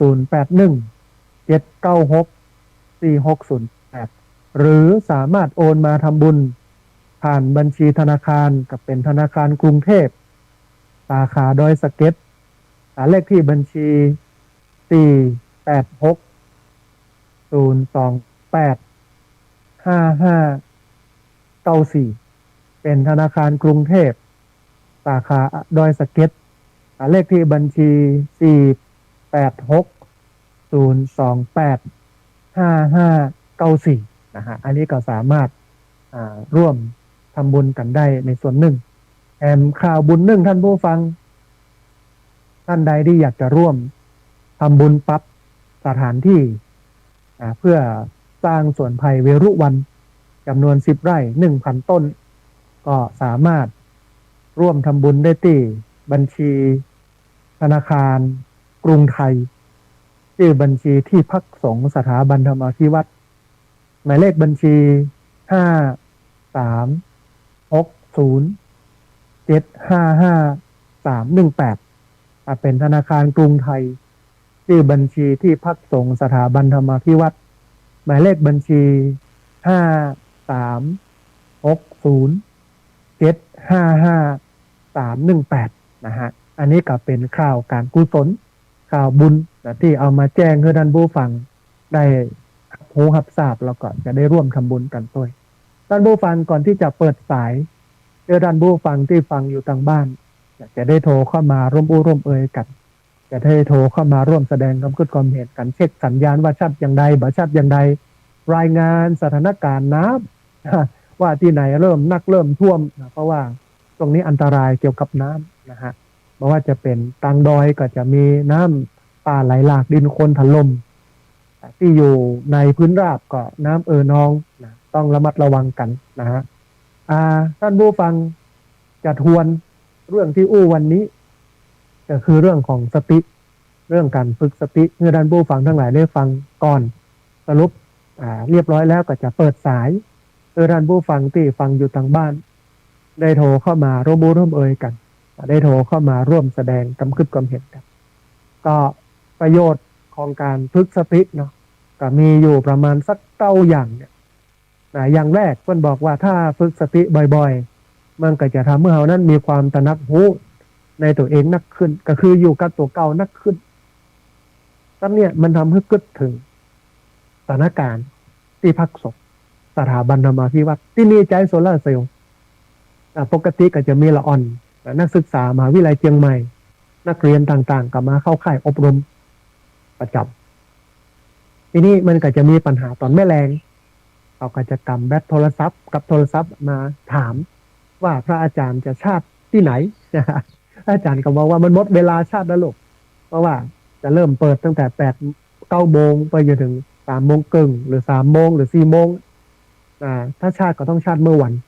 แต่ถ้าชาติเมื่อคืนก็มันมีไฟเนาะมันเป็นโซลาร์เซลล์ถ้าหนูต้องการใช้มาต้องการใช้หรือว่าอยากจะใช้ก็ปิดโทรศัพท์เก็บไว้นะสัก2 วัน1 วัน 2 วันมาอยู่ที่นี่ก็ลองพออยู่กับตัวเองดูนะโอ้ใหม่ๆนี่ทรมานละอ่อนเพราะว่ามันต้องใช้ประจำแต่พอมาได้ใช้เนี่ยมันทำให้เขานั้นได้มาพอตัวเก่านักขึ้นเพราะว่าที่ผ่านมาเนี่ยแจ้งมาแจ้งตื่นมาปุ๊บต้องดูโทรศัพท์ก่อนจะนอนก็ต้องดูโทรศัพท์ก่อนเป็นสิ่งสุดท้ายมันทำเมื่อเขานั้นไปอยู่กับคนอื่นนะบาได้อยู่กับตัวเก่าแต่พอตัดสิ่งเหล่านี้ปุ๊บมันทำให้เขานั้นได้อยู่กับตัวเองนักขึ้นนะอันนี้คือการสร้างความตระหนักรู้ในตัวเองนักขึ้นนะฮะอันที่สองเป็นการทำงานของสมองการฝึกสติเนี่ยมันทำให้สมองเนี่ยมันมีประสิทธิภาพนักขึ้นมันทำให้เกิดความจำเกิดความเข้าใจได้ดีนะ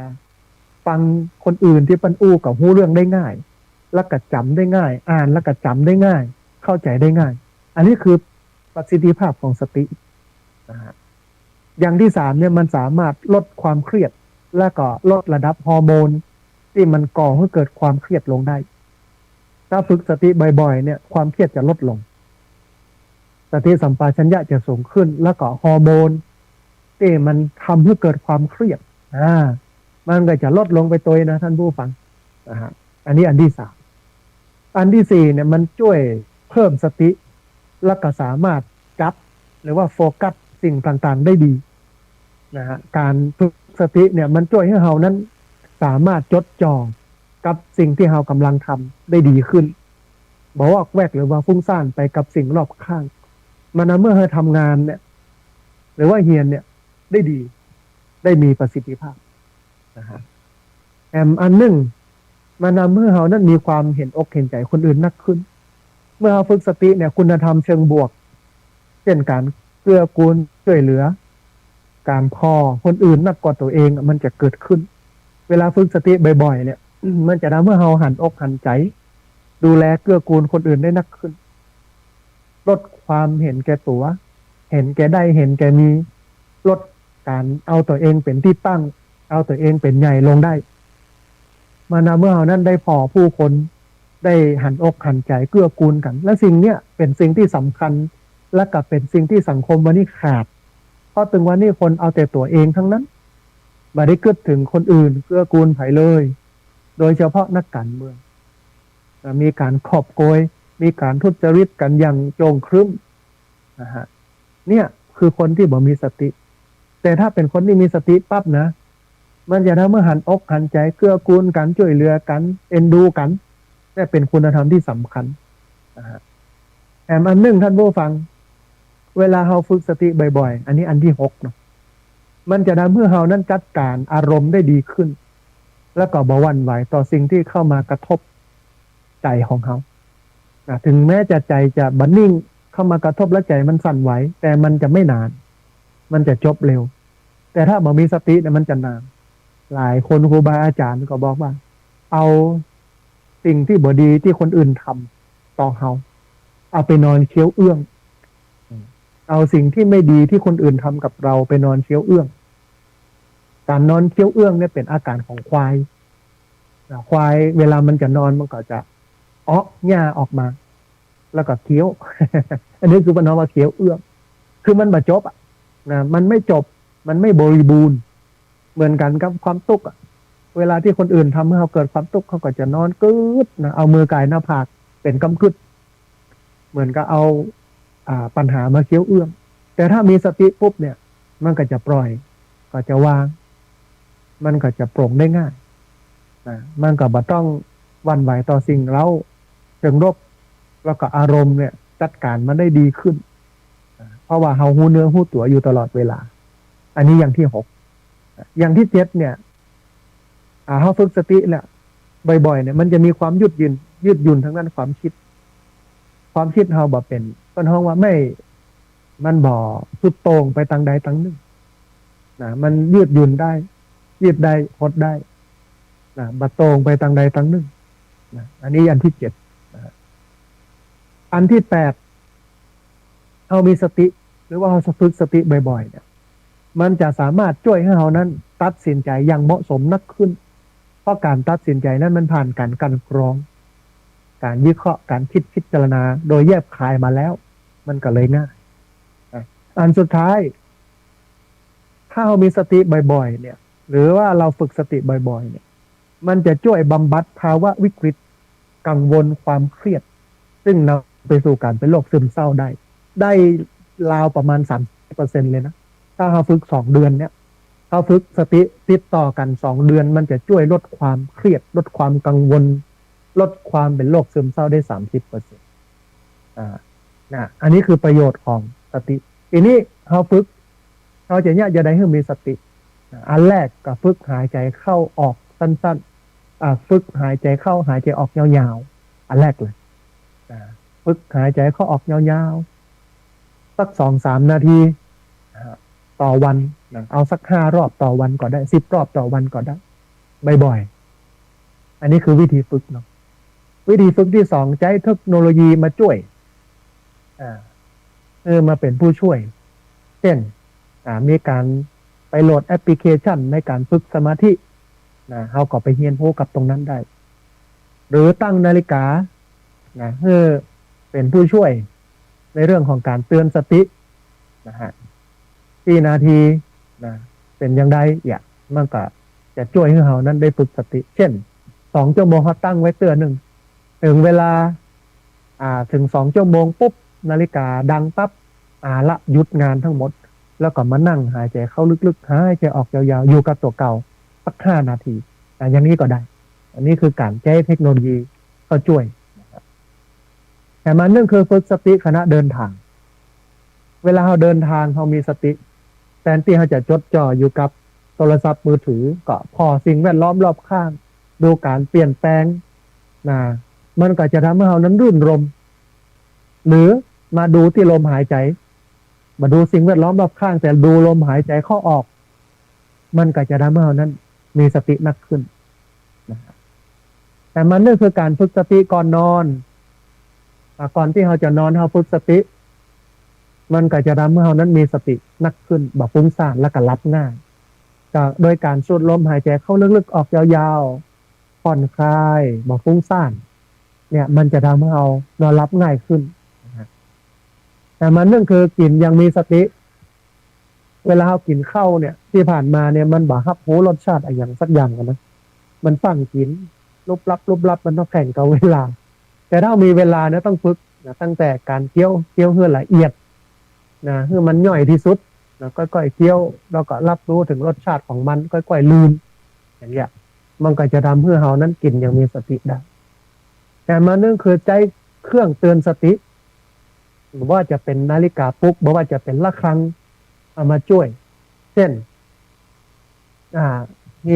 สัญญาณตีระฆังน้อยๆนะติ้งนะหรือว่าตั้งนาฬิกาปลุกไว้เตือนทุก30 นาที15 นาทีหรือ10 นาทีเมื่อถึงเวลาที่เราได้ยินเสียงระฆังหรือว่าเสียงนาฬิกาปลุกให้เรากลับมาอยู่กับตัวเองสูดลมหายใจเข้าลึกๆออกยาวๆสักฝึกไปสัก1 เดือนมันจะเห็นผลตรงนี้แล้วอันสุดท้ายฝึกการผ่อนคลายมันก็นิยมทำกันอยู่3 วิธี1วิธีการฝึกผ่อนลมหายใจโดยให้เราหายใจเข้าลึกๆหายใจออกยาวๆต่อเนื่องกันประมาณ 3-5 นาทีอันนี้คือวิธีแรก มันก็ทำให้เขานั้นมีสติ อันที่สองการฝึกผ่อนคลายกล้ามเนื้ออันนี้ใช้สมาธิพอสมควรเขาเพ่งสมาธิไปที่จุดที่เขาปวดที่เขาเมื่อยนะแล้วก็เกรงมันประมาณสัก1 ถึง 5เขานับในใจ1 ถึง 5แล้วก็ผ่อนกล้ามเนื้อตรงบริเวณที่เขาปวดเอาสัก5 รอบแล้วก็เพ่งไปไหมแล้วก็เข่งเกรงกล้ามเนื้อตรงบริเวณปวดไหมเอาก็นับในใจ1 ถึง 5แล้วก็ผ่อนคลายเอาสัก5 รอบมันก็จะทำให้กล้ามเนื้อมันเกิดการผ่อนคลายนะฮะและอันสุดท้ายเป็นเรื่องของการใช้จินตนาการในการผ่อนคลายจิตใจโดยพาตัวเองเนี่ยไปอยู่ในสถานที่ที่มันสงบแล้วก็จินตนาการพร้อมกับหายใจเข้าออกจ้า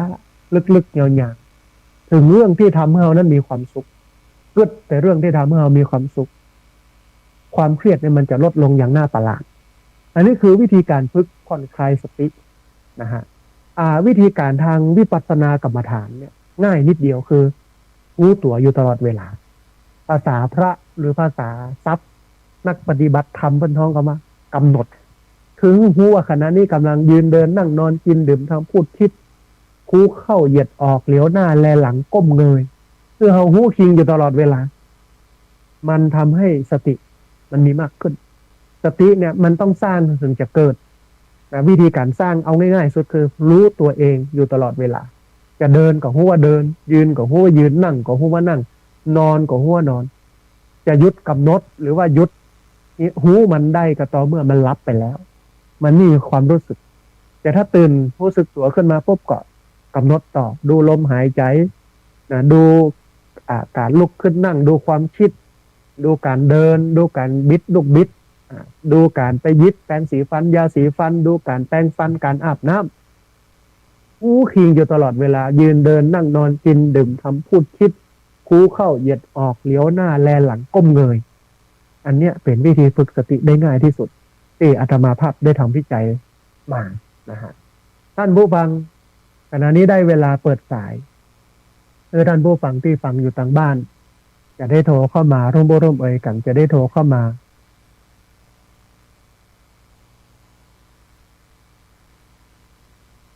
ร่วมแสดงความคิดความเห็นกันแล้วเรียนเชิญเจริญพรนั่นที่เบอร์0641254122เบอร์0641254122เรียนเชิญเจริญพรได้โทรเข้ามาร่วมเอ่ยกันโทรเข้ามาร่วมแสดงความคิดความเห็นกันนะฮะวันนี้เนี่ยแม่สมคิดอินทรวิจิตรกับคณะเพื่อนจะเอาขี้งัวมาถวายตัวแล้วก็แม่ปาวรีอินสุวรรณที่ร้านสีนวลป่าสวยหน้าบิ๊กซีก็จะฝากขนมนมเนยฝากสิ่งของมาตัวนี้ต้องอนุโมทนาล่วงหน้าพอดีมีสายเข้ามาสายหนึ่งเดี๋ยวครับสายนี้ก่อนปัจจุบันจะได้พร้อมเจริญพรสาธุแม่สัญญาณเป็นได้พ่องวันนี้อ๋อแต่ปอฟังได้เนาะแม่เนาะเอาสาธุอนุโมทนาบุญกับแม่อ๋อสาธุแม่สังวานอุปนองเนาะสาธุอนุโมทนาบุญกับแม่เพนเนอร์สาธุแม่เจริญพรสาธุนะแม่เพนขาวเตี้ยนะสายแรกนะโทรเข้ามาแม่เพื่อนเป็นสะพานบุญเนาะชวนพี่น้องที่อยู่ใกล้ก็หอมกันมาคนเล็กคนน้อยบ้านนักนะฮะอันนี้มันเป็นบุญนะมันเป็นสิ่งที่ควรทำนะฮะเรามีกำลังต้องได้ก็ทำต้องอันกันนะอันนี้หน้าอนุโมทนาเรียนเชิญเจริญพรท่านผู้ฟังเนอะโทรเข้ามาที่เบอร์0641254122เบอร์0641254122พอดีมีสายเข้ามาสายหนึ่งเดี๋ยวครับสายนี้กันเพื่อว่าจะได้พ้องเจริญพรสาธุโยมแม่สัญญาณเป็นได้พ้อง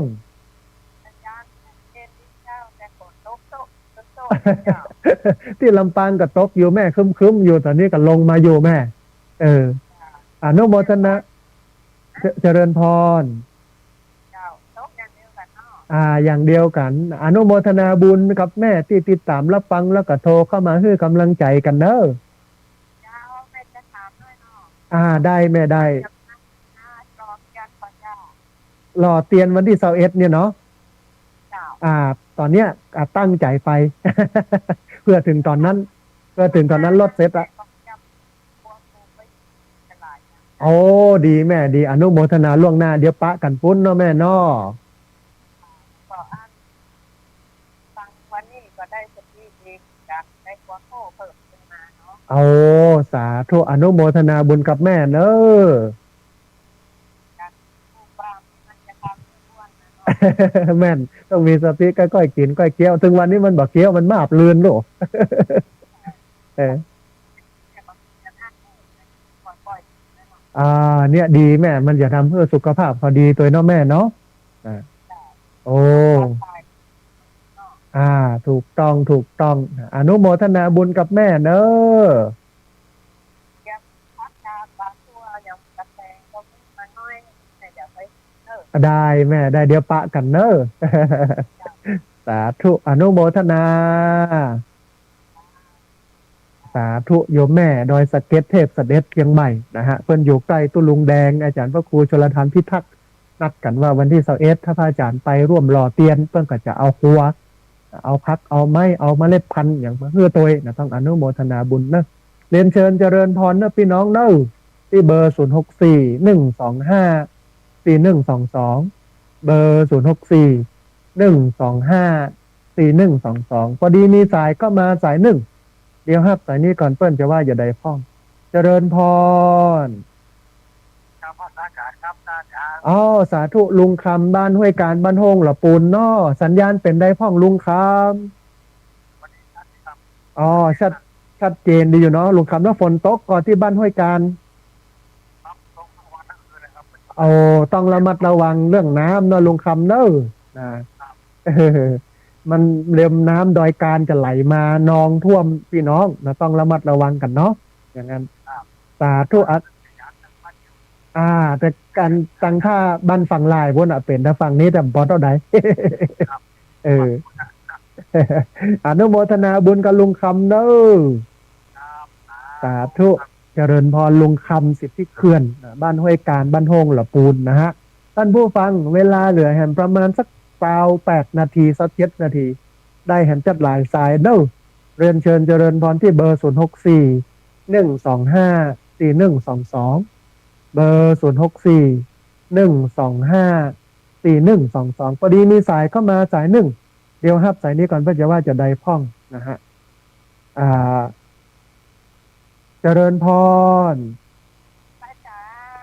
สาธุแม่บุญนักเนาะสาธุอนุโมทนาบุญกับแม่เดี๋ยวจดเอาลายใหม่เอาชื่อก่อน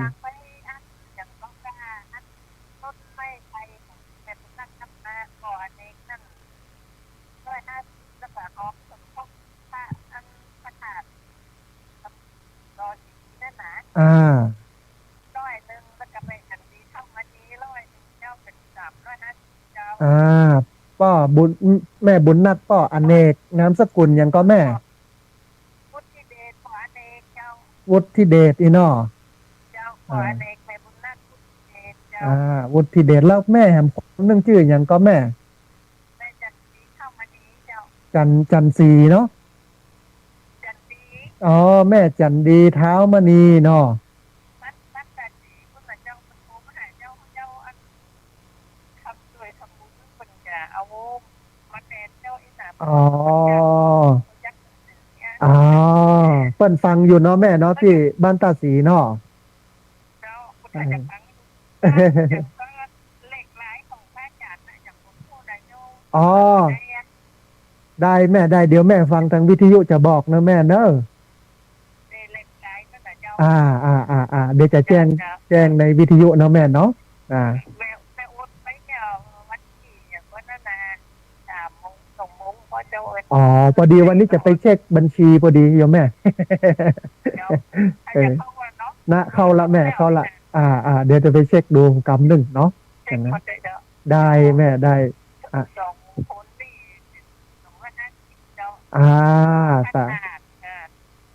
ผมคิดว่าจะลองพัฒนา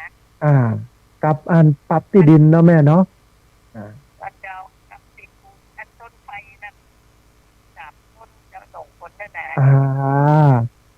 นุโมทนาบุญกับโยมแม่จัดหนักที่ได้ร่วมทำบุญเนาะแม่เนาะอ่า เจ้าถ้าไปได้ถ้ามีรถไปเจ้าก็จะอันไปพออยู่ที่ว่าวันที่จะนั่นนะ มาเนอะแม่เนอะถ้ามีเวลาเนอะรถหาลามาเนาะ เจ้าถ้ามีรถไปถ้าเขาว่างถ้ามีเจ้าสาธุเจริญพรอนุโมทนาบุญกับแม่ บุญนักบ้านนาแจ้นะอำเภอแม่เมาะจังหวัดลำปาง ตลอดจนถึงแม่จันดีเท้ามณีบ้านต้าสีเนาะตำบลบ้านดงเนาะที่ร่วมทำบุญต้นไผ่ร่วมทำบุญปรับที่ดินแล้วก็ร่วมทำบุญสร้างพระธาตุเจดีย์มาตวยนะฮะพอดีมีสายเข้ามาสายหนึ่งเดี๋ยวครับสายนี้ก่อนเพื่อจะว่าจะได้พ้องเจริญพรอ๋อสาธุแม่สุแก้วคำอ้วนสารปีเนาะแม่เนาะ วันดีวันนั้นอู้เรื่องสำคัญแต่ว่าสัญญาณบอกให้ดีแม่ วันนี้ชัดเจนดีเนาะแม่เนาะการลุ้นเหมือนกันเพราะว่าพายุมันมาแม่ช่วงนี้บอกค่อยต่อใดลมพายุฝนเนาะอย่างนั้นแต่ว่าพอชัดเจนพอฟังได้อยู่เนาะแม่เนาะอ๋อได้แม่ได้เดี๋ยวมีเวลาจะแวะไปเนาะแม่เนาะสาธุแม่อนุโมทนาสาธุแม่สุแก้วคำอ้วนสารปีเชียงใหม่นะฮะเรียนเชิญเจริญพรท่านผู้ฟังเด้อที่เบอร์0641254122เบอร์0641254122พอดีมีสายเข้ามาสายหนึ่งเดี๋ยวสายนี้ก่อนเพื่อจะว่าจะได้พ้องเจริญพรโอ้สาธุแม่วังเหนือเป็นได้พ้องฝนตกนักก็แม่อ๋อต้องระมัดระวังน้ำอันสัญญาณเป็นได้พ้องแม่ชัดเจนดีก่อโอ้อนุโมทนาบุญกับแม่ที่ติดตามรับฟังแล้วก็โทรเข้ามาเพื่อกำลังใจเนอะสาธุแม่เจริญพร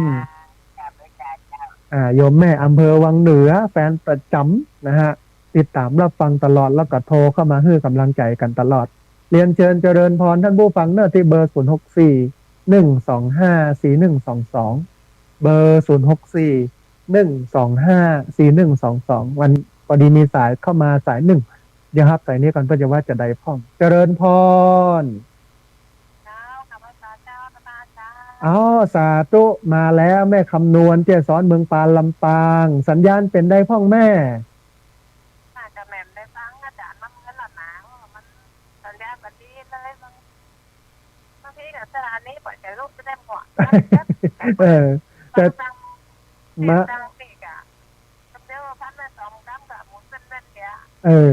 ดีเป็นช่วงๆเนาะแม่เนาะต้นนี้ได้กินนะเป็นตะขัดกระแพงแต่เบื้องป่ายนี่ดีหน่อยนึงเนาะแม่เนาะ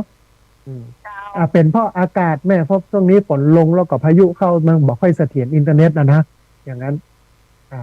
ฝนอ๋อที่ฝนกระตกนักอยู่เนาะแม่เนาะโอ้เนี่ยต้องระมัดระวังพี่น้องที่อยู่ใกล้เคียงโดยเฉพาะคนที่อยู่ใกล้ห้วยใกล้ดอยต้องระวังกันเนอะแม่เนอะอนุโมทนาบุญกับแม่จัดหนักเนอะ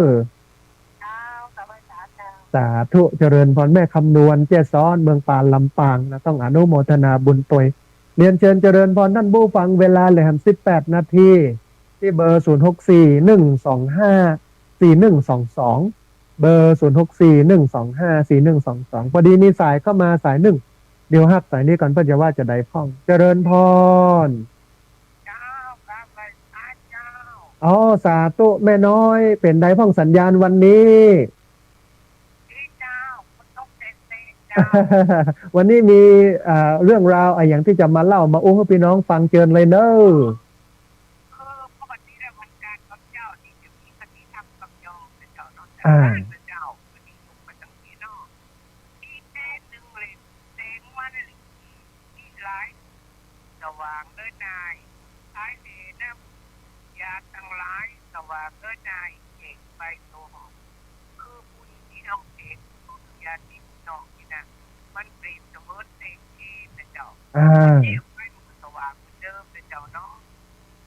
โอ้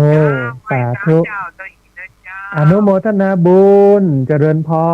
รนะแม่น้อยกาดนัดบอกว่า พี่น้องเนี่ยมันเหมือนแสงเทียนนะคือต้องพอต้องคอยกันนะระหว่างพี่น้องถ้าพอคอยกันดีเทียนมันก็สว่างสวัยนะฮะแต่ที่โยมเปิ้นถามเรื่องของเบอร์ไลน์แต่ว่าบัดต้องโทรเข้ามาเบอร์ไลน์นี้เตื้อเพราะว่าใจออกอากาศอยู่เนอะท่านผู้ฟังท่านใดอยากได้ไลน์เนาะที่เบอร์0848086223บันทึกไว้เนอะแต่บัดต้องโทรเข้ามาเตื้อนะเบอร์นี้นะฮะเพราะว่าใจออกอากาศอยู่ที่เบอร์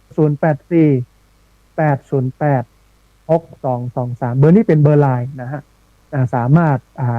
บันทึกไลน์ได้ที่เบอร์0848086223นะฮะท่านผู้ฟังที่ฟังอยู่อยากจะโทรเข้ามาร่วมบุญร่วมเอ่ยกันที่เบอร์0641254122พอดีมีสายเข้ามาสายหนึ่งเดี๋ยวครับสายนี้ก่อนเพื่อจะว่าจะได้พ่อมเจริญพรสาธุแม่จันเดือนสายเวียงตะการสันปัตตองเชียงใหม่เป็นได้พ่อแม่ฝนตกก็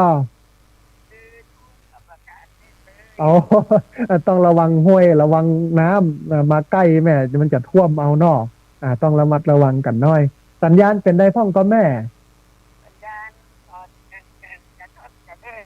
ตอนวันนี้ชัดเจนดีเจ้าป้าจันเห็นอันไอ้ที่ออกลายเนี่ยมันหมุนติ้วติ้วก็ขึ้นในใจว่าโอ้มันก็คงจะกระท่อนกระแท่นกันพ่องเน้ออย่างเงี้ยนะแต่พอฟังได้เนาะแม่เนาะ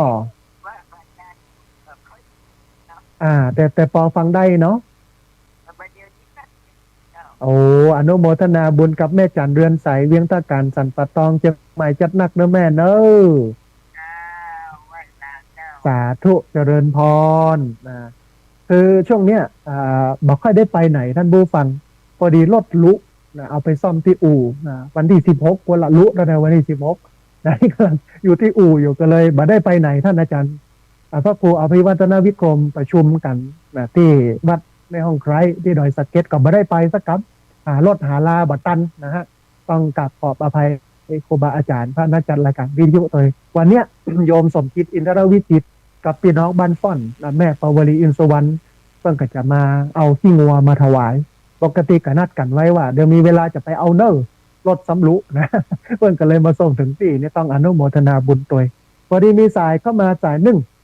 เดี๋ยวครับสายนี้ก่อนเปิ้นจะว่าจะได้ฟ้องเจริญพรเจริญ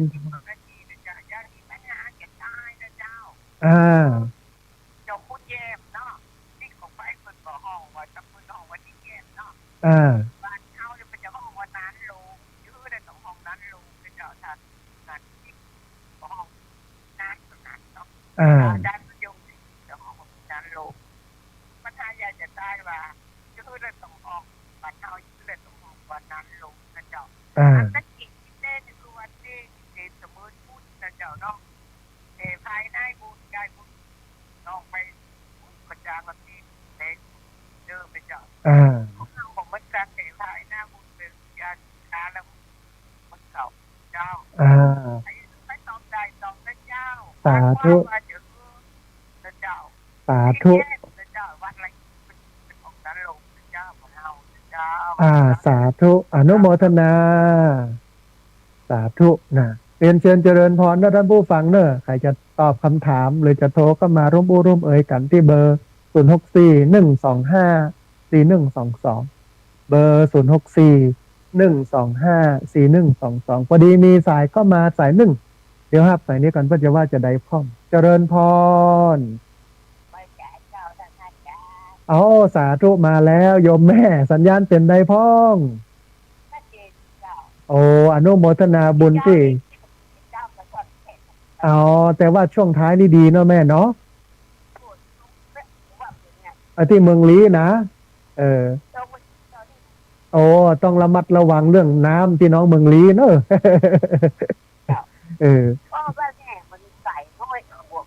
อยู่บนดอยเนาะแม่เนาะยังปลอดภัยแต่เป็นห่วงพี่น้องที่เป็นอยู่ใกล้ดอยเนาะแม่เนาะที่ไกลห้วยเนาะต้องเตือนกันไปอนุโมทนาบุญกับแม่เนอะดีละแม่ดีละอนุโมทนาบุญนะแม่เนอะสาธุ ได้กำลังใจจัดหนักเจริญพร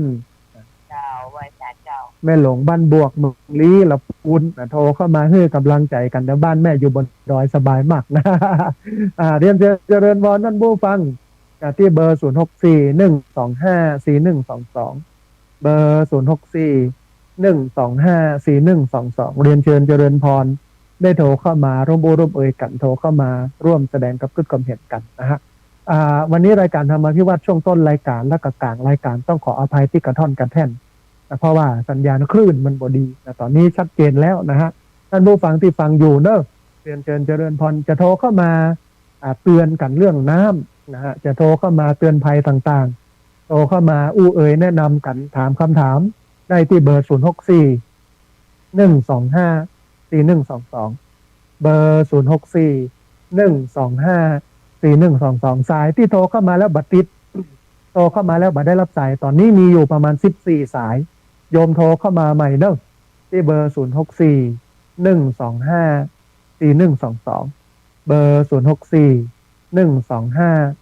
0641254122นะฮะก็เหลือเวลาประมาณสัก10กว่านาทีเรียนเชิญเจริญพรท่านผู้ฟังโทรเข้ามาร่วมเอ่ยกันโทรเข้ามาร่วมแสดงความคิดความเห็นกันนะฮะขณะที่รอสายจากบรรดาท่านผู้ฟังที่ฟังอยู่ทางบ้านเนาะเดี๋ยวก็จะได้โฆษณา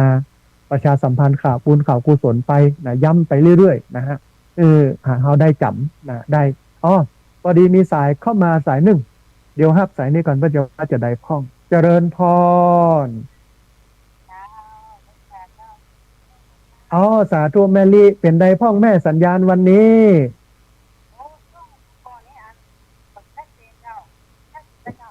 ช่วงท้ายรายการนี่ชัดเจนดีเนาะแม่เนาะฝนฟ้าเป็นได้พ้องตกพ้องก่อนแม่ตกหนักอยู่เนาะหนักอยู่เหมือนกันแม่แต่ว่าน้ำยังบ่ท่วมเตื้อแต่พอไปได้อยู่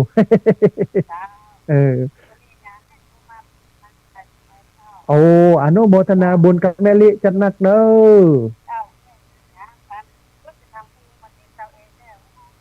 อแม่นละหล่อเตียนเนอะแม่เนอะถ้ามีเวลาก็ไปปะกันเนอะ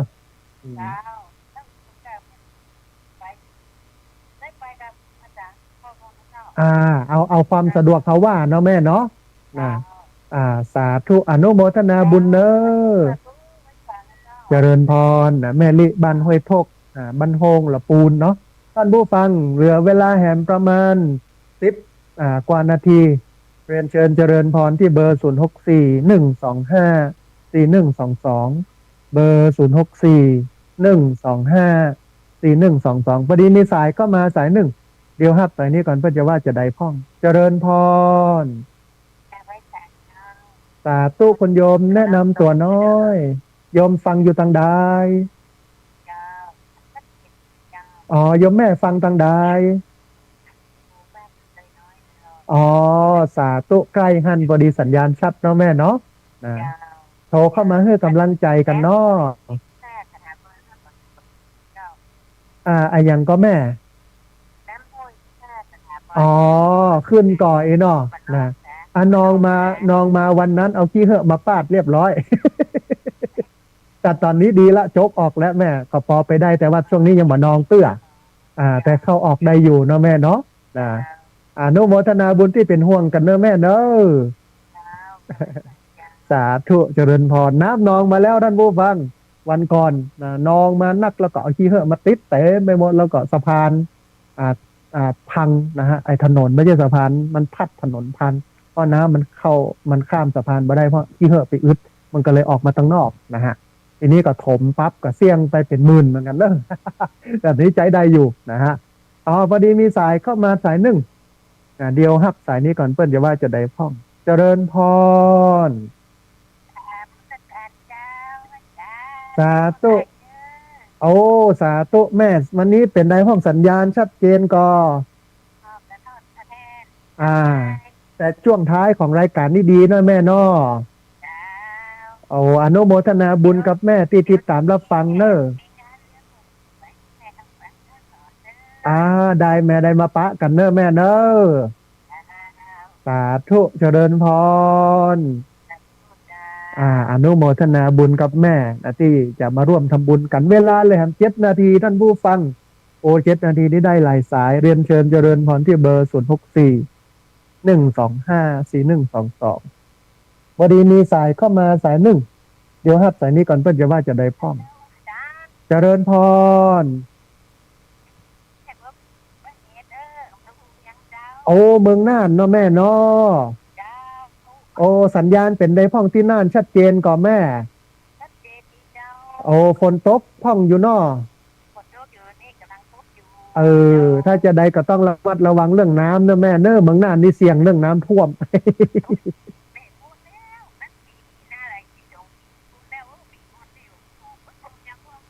นักเลยเนาะแม่เนาะแต่ว่าช่วงนี้แบบสบายแล้วสบายแล้วอนุโมทนาบุญกับแม่เด้อสาธุโอ้สาธุอนุโมทนาจะไปละไปลืมกันเนอะแม่เนอะต้องโทรมาบ่อยๆแม่ เจริญพรสาธุนะโยมแม่จากเมืองน่านนะฮะต้องอนุโมทนาบุญตัวพี่น้องที่ฟังอยู่เนาะเชียงใหม่ละปูนลำปางไปน่านพะเยาเชียงรายแม่ฮ่องสอนหรือติดตามรับฟังทั่วประเทศทั่วโลกทางไลฟ์สดนะฮะเรียนเชิญเจริญพรโทรเข้ามาประมูลรวมเอ่ยกันเนอะที่เบอร์0641254122พอดีมีสายเข้ามาสายหนึ่งเดี๋ยวครับสายนี้ก่อนเพื่อจะว่าจะได้พ้องเจริญพรสาธุโยมแม่อยู่ที่ไหนโอ้สาธุสัญญาณเป็นได้พ้องแม่โอ้อนุโมทนาบุญแม่ที่ติดตามรับฟังแล้วบ่ละบ่ลืมกันเนอะแม่เนอะสาธุอนุโมทนาสาธุนะพี่น้องศพเตี้ยจอมตองนะฮะโทรเข้ามาคือกำลังใจกันต้องอนุโมทนาบุญจัดหนักเนอะนะฮะพอดีมีสายเข้ามาเอาสายลุดไปท่านผู้ฟังเรียนเชิญเจริญพรที่เบอร์0641254122เบอร์0641254122พอดีมีสายเข้ามาสายหนึ่งเดี๋ยวฮับสายนี้ก่อนเพื่อจะว่าจะได้พ้องเจริญพรสาธุโยมแม่สัญญาณเป็นได้พ้อง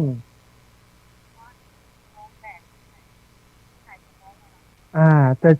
ใต้ชั่วโมงนี้ชัดชั่วโมงต้นบอกให้ชัดเนาะแม่เนาะ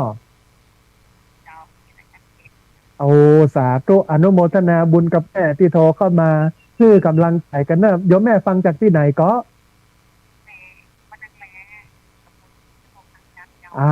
พี่น้องห้างชัดสัญญาณชัดเจนดิอนุโมทนาบุญกับพี่น้องห้างชัดที่ติดตามรับฟังกันเนอะแม่เนอะสาธุเจริญพรอนุโมทนาบุญกันต้วยนะฮะเรียนเชิญเจริญพรพี่น้องที่เบอร์0641254122มีเวลาสัก 2-3 นาทีนะฮะพอดีมีสายเข้ามาสายหนึ่งเดี๋ยวครับสายนี้ก่อนเพื่อจะว่าจะได้พ้องเจริญพรสาธุโยมแม่มาแล้วแม่น้อยบรรตาโทกนั่นนะตอนนี้ดีขึ้นแล้วเนาะแม่เนาะแม่ไปวัดโคตรวันนั้นแล้วสาธุได้กินได้ทานได้ทำบุญละแข็งแรงขึ้นมานะจะได้กับรักษาสุขภาพเนอะแม่เนอะได้กำลังใจจัดหนักจากแม่น้อยบรรทัดโคกตรงฝ่ายอำเภอเมืองลำปาง80 เต็มนี่ยังแข็งแรงอยู่เนอะต้องรักษาสุขภาพเนอะแม่เนอะสาธุเขาก็เอาว่าเอาความสะดวกว่าถ้าไปได้ก็ไปบ่ได้ก็ส่งใจไปเนอะแม่เนาะ